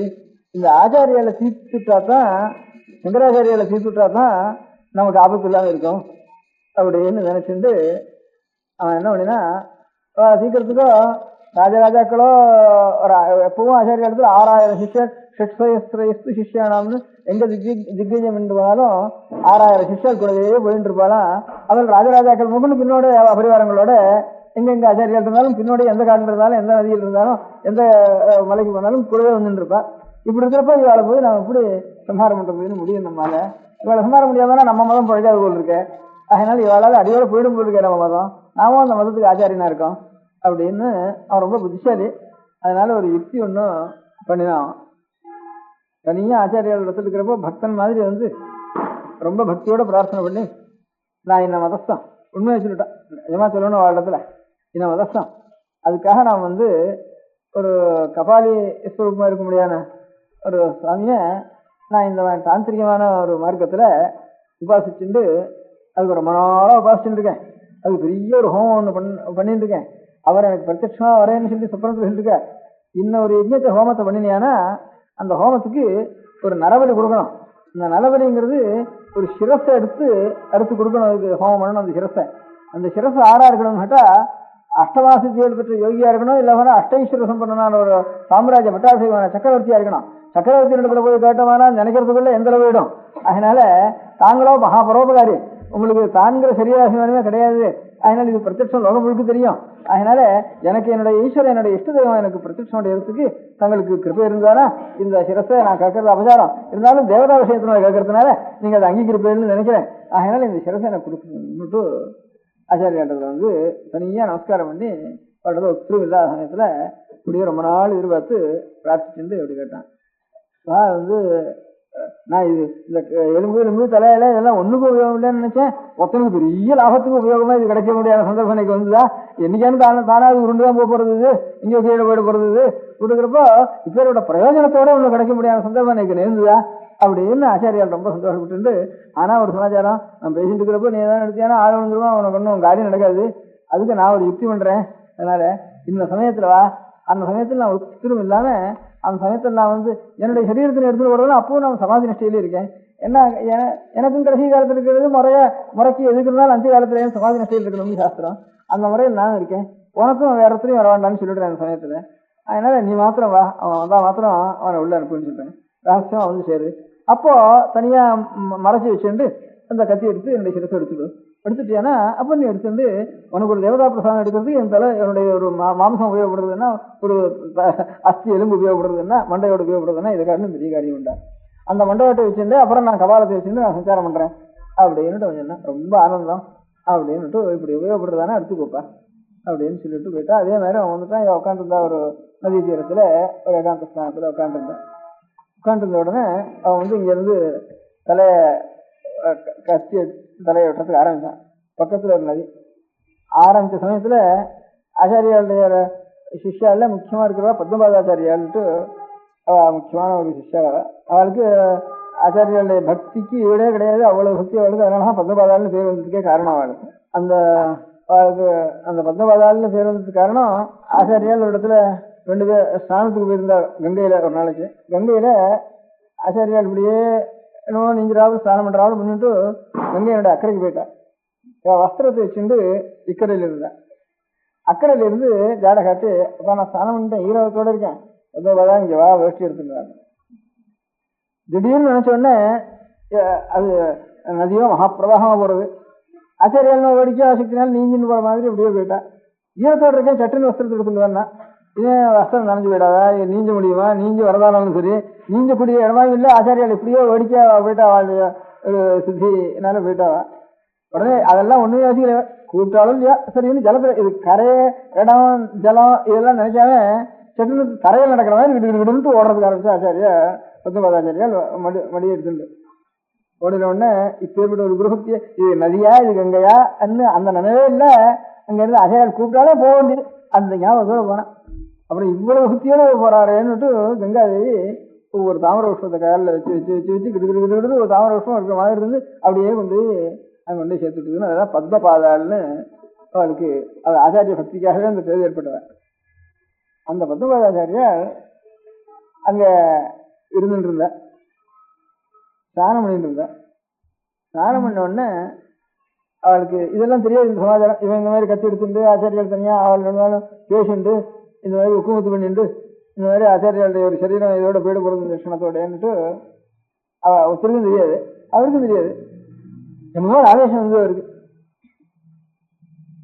ஒரு ஆவேசம் வந்த உடனே அங்கேருந்து ஒவ்வொரு ஒரு சத்தம் போட்டுட்டு அங்கேருந்து ஓடி வந்தாருங்க. இவன் கத்தி எடுத்து போட போற சமயத்துல திடீர்னு வந்தா வந்து அவன் அப்படியே கிழிச்ச. இதனால கிழிச்சா என்ன சமாச்சாரம்னு தெரியாது. அப்படியே கிழிச்சு கீழே கிடக்கான். கத்தி கையில இருக்கு.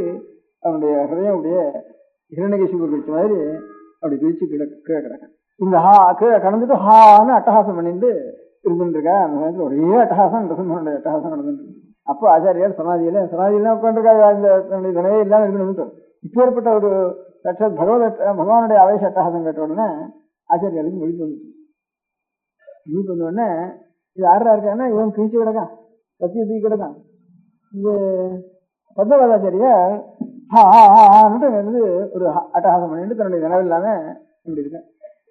இது என்னடா அது, என்ன சமாச்சாரம் வந்து தெரியுதுன்ட்டு சதி சுவாமி நரசிம்மனுடைய ஒரு ஆவிர்வாவம் இங்கே ஏற்பட்டிருக்காப்புன்னு உடனே ஸ்தோத்திரம் பண்ணி உடனே சாந்தப்படுத்தி என்ன பண்ணிவிட்டேன். சரி, அவருக்கு ஒன்றும் தெரியல, இப்படி ஒரு இது கிழிச்சு எடுத்து உடனே கண்ணனே வந்த உடனே சாந்தமான உடனே நமஸ்காரம் பண்ணி ஆச்சாரியன், என்னடா இது, என்ன சமாச்சாரம், என்ன நீ பண்ணின, எனக்கு ஒன்றும் தெரியலையே. நான் இதுல என்ன நதியில வந்து ஸ்நானம் பண்ணிட்டு இருந்தேன், எனக்கு ஒன்றும் தெரியல, இங்கே பார்க்குறேன் இந்த மாதிரி எல்லாம் கிடக்கு, எனக்கு ஒன்றும் தெரியல அப்படின்னு.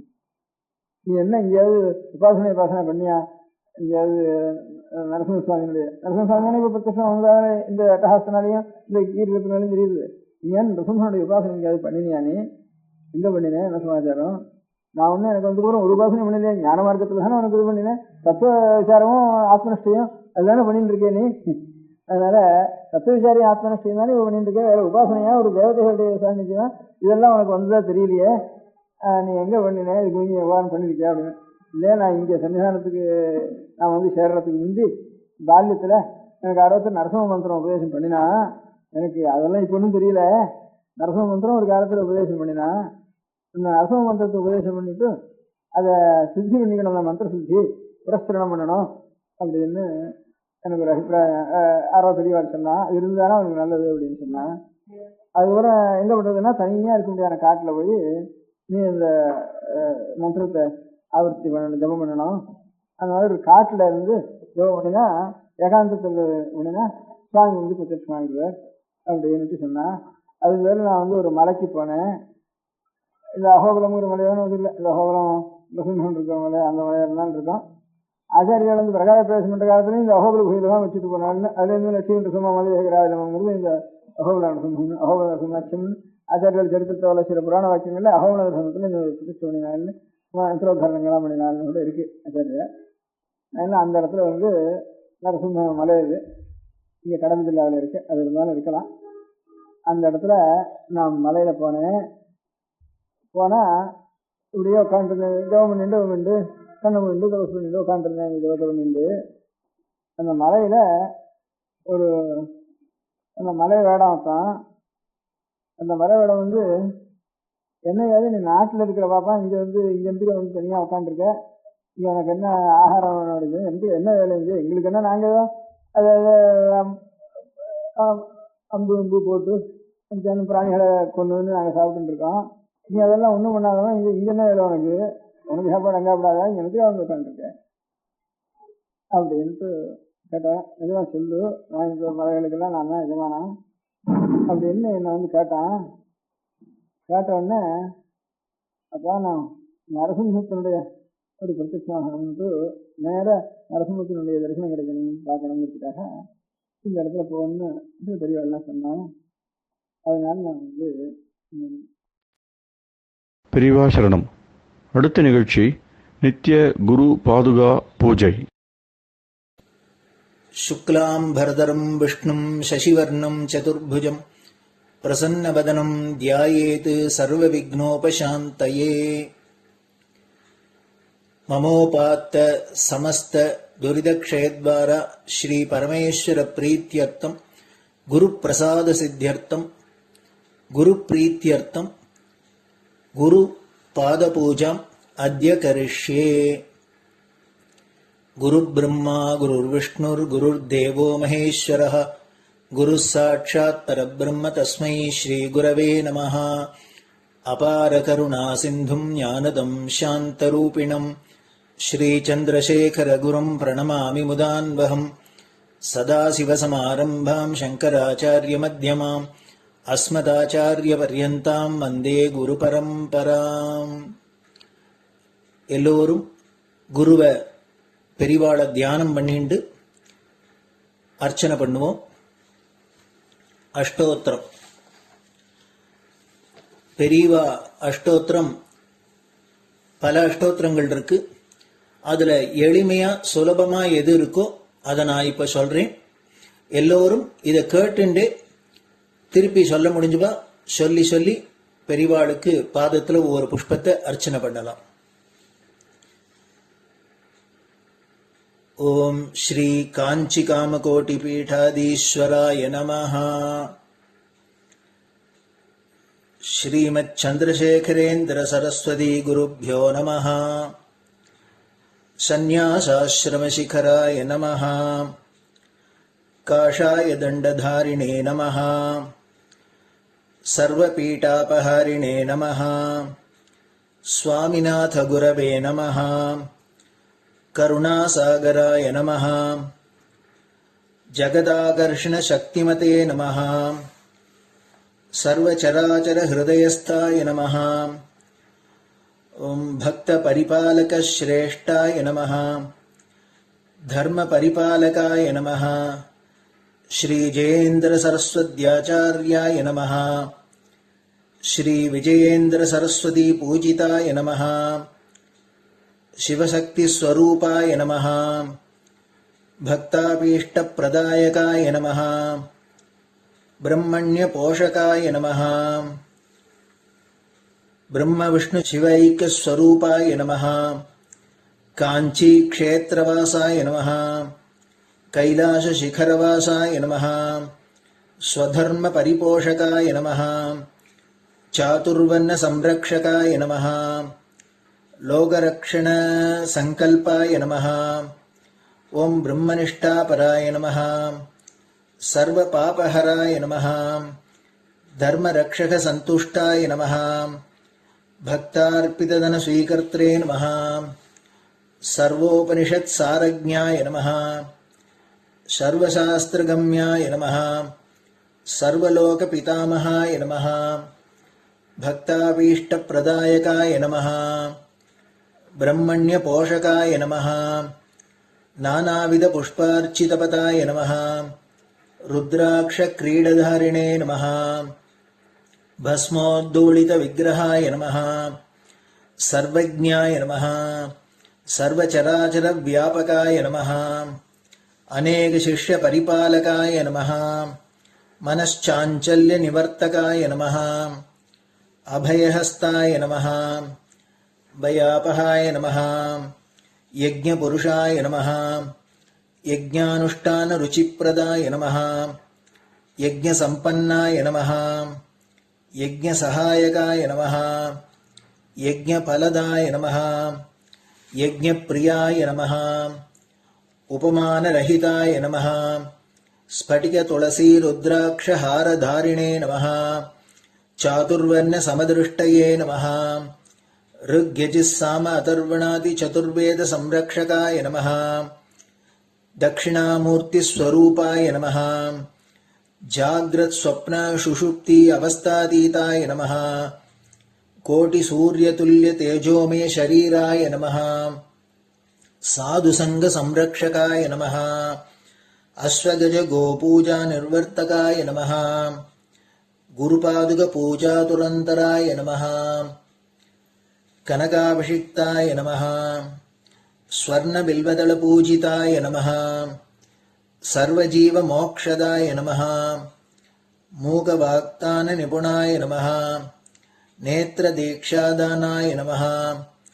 द्वादशलिंग स्थापकाय नमः. गान रसप्रियाय नमः. ब्रह्मज्ञानोपदेशकाय नमः. सकलकलासिद्धिताय नमः. चातुर्वण्यपूजिताय नमः. अनेकभाषा संभाषण कोविताय नमः. अष्टसिद्धिप्रदायकाय नमः. ओम श्री शारदामठ सुस्थिताय नमः. नित्यान्नदान सुप्रीताय नमः. प्रार्थना मात्र सुलभाय नमः. पादयात्रा प्रियाय नमः.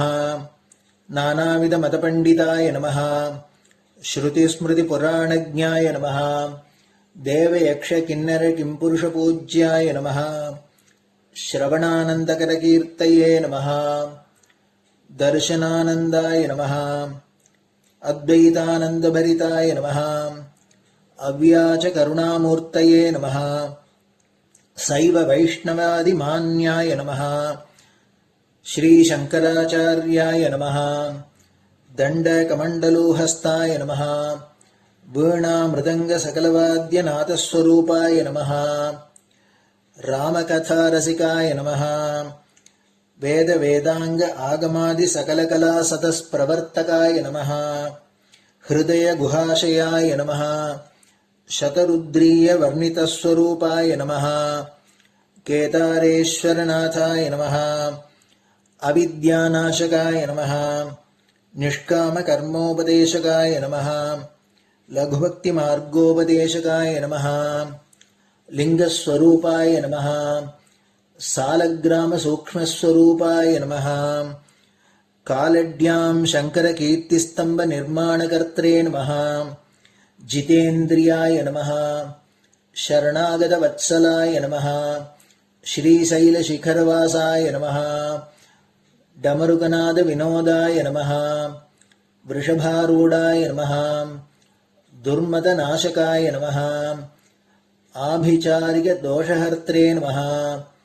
मिताहाराय नमः. मृत्युविमोचकशक्त्याय नमः. श्रीचक्रार्चन तत्पराय नमः. दासानुग्रहकारकाय नमः. अनुराधा नक्षत्रजाताय नमः. सर्वलोकख्यातशीलाय नमः. वेंकटेश्वर चरणपद्म षट्पदाय नमः. श्री महात्रिपुरसुंदरी समेत श्री चंद्रमौलीश्वर पूजा प्रियाय नमः. श्रीमच्चंद्रशेखरेन्द्र सरस्वती सद्गुरु परब्रह्मणे नमः. गुरुभ्यो नमः. परमगुरुभ्यो नमः. परमेष्टिगुरुभ्यो नमः. परात्परगुरुभ्यो नमः. गुरुपरम्पराभ्यां नमः. गुरुपादुकाभ्यां नमो नमः. அடுத்தது ஊதுபத்தி இருந்தா அதை காமிச்சு தூபம், நெய் தீபம் இருந்தா காமிச்சு அதை நெய் தீபம் தீபம் காமிச்சுட்டு நைவேத்தியம் வெத்தலைப்பாக்கு பழம் இதுலேருந்து ஆரம்பிச்சு அவளுக்கு எது சௌரியமோ அதுபடி நைவேத்தியம் பண்ணலாம். அதுக்கு அடுத்தது கற்பூர ஹாரத்தி பண்ணி எல்லோரும் பிரதட்சிண நமஸ்காரம் பண்ணி பெரியவாள்கிட்ட பிரார்த்தனை பண்ணிட்டு எல்லோரும் க்ஷேமமா இருக்கணும், லோகம் பரம மங்களமா சௌக்கியமா இருக்கணும், எல்லோரும் வியாதி வெக்க இல்லாத ஆயுராரோக்கிய ஐஸ்வர்யத்தோட சாந்தம் அமைதியோட ஞான வைராக்கியத்தோட எல்லோரும் நல்லவர்களாயிருந்து நன்மையை அடையணும்னு பிரார்த்தனை பண்ணி இந்த பூஜையை தினம் செய்யலாம். குரு பிரம்மா குருர் விஷ்ணுர் குருர் தேவோ மகேஸ்வரः குரு சாட்சாத் பரபிரம்ம தஸ்மை ஸ்ரீ குரவே நமः. அபார கருணா சிந்தும் ஞானதம் சாந்தரூபிணம் ஸ்ரீ சந்திரசேகர குரும் பிரணமாமி முதான்வகம். சதாசிவசமாரம்பாம் சங்கராச்சாரிய மத்யமாம் அஸ்மதாச்சாரிய பர்யந்தாம் வந்தே குரு பரம்பராம். குரு பாத பூஜை நிறைவடைஞ்சது. பெரியவா சரணம். திருச்சிற்றம்பலம். நிலை பெறுமாறு எண்ணுதியேல் நெஞ்சே நீவா, நித்தலும் எம்பிரானுடைய கோயில் புக்கு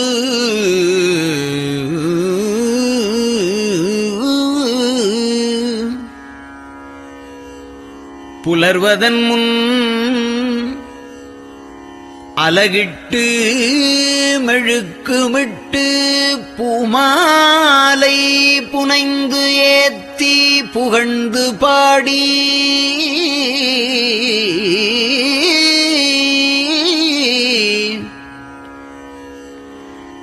தலையாரக் கும்பிட்டு கூத்தும் ஆடி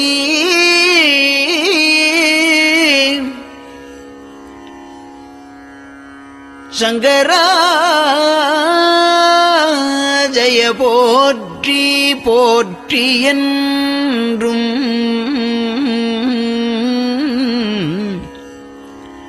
அலைபுனல் சேர் செஞ்சடையம் ஆதி என்றும் ஆரூரா என்றென்றே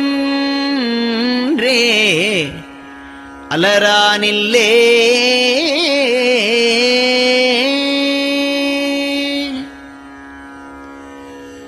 தந்தது உந்தன்னை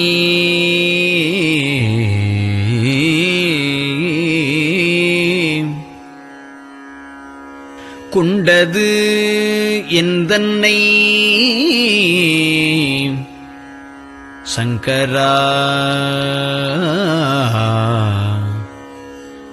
ஆர்கோலோ சதுரர் அந்தம் ஒன்றில்லா ஆனந்தம் பெற்றேன். யாது நீ பெற்றது ஒன்று என்பால் சிந்தையே கோயில் கொண்ட எம்பெருமான் திருப்பெரும் துறையுரை சிவனே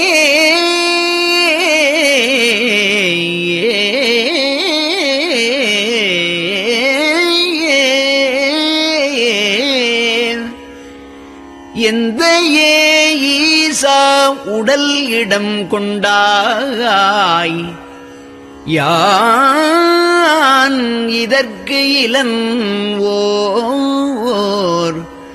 கைமாறே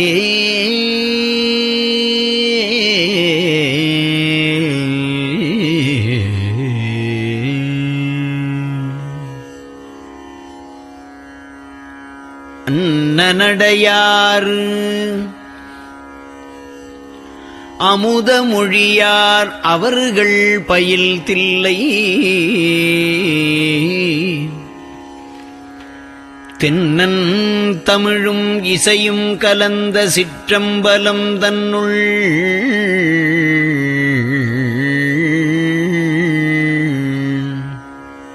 பொன்னும் மணியும் நிறந்த தலத்து புலித்தோல் பியர்க்கிட்டு மின்னின் இடையாள் உமையாள்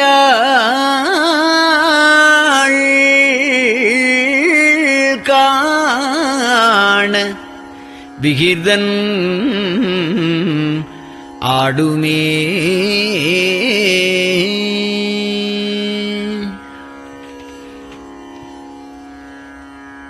நெட்டையிலா உடல் நீத்து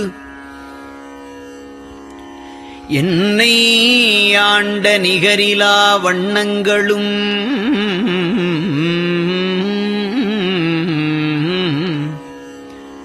சிட்டன் சிவனடியாரை சீராட்டும் திறங்களுமே சிந்தித்து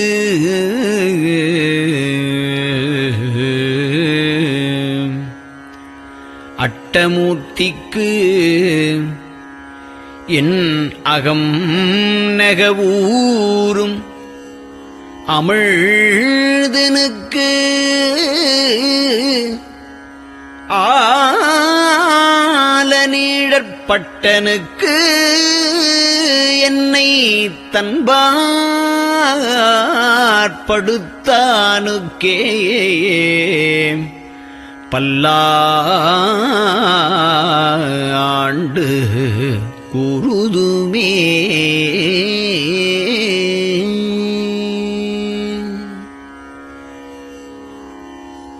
நெஞ்சம் ஈசனைக் காண்பதே விரும்பி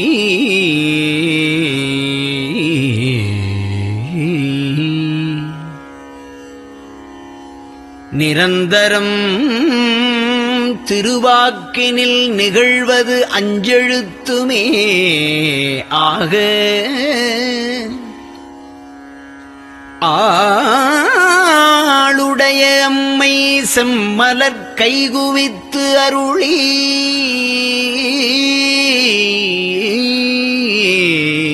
தஞ்சமாகி அரும் தவம் புரிய தரிப்பரே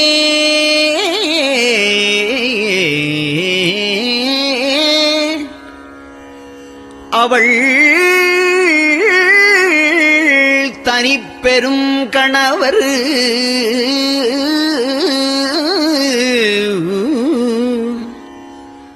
வஞ்சம் நீக்கிய மாவின் மூலத்து வந்து தோன்றினார் மலைமகள் காண.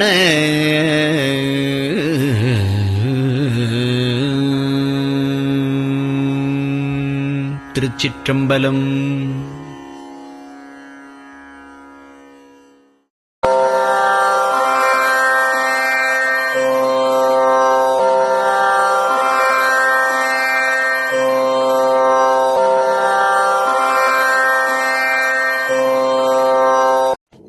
பெரியவா சரணம்.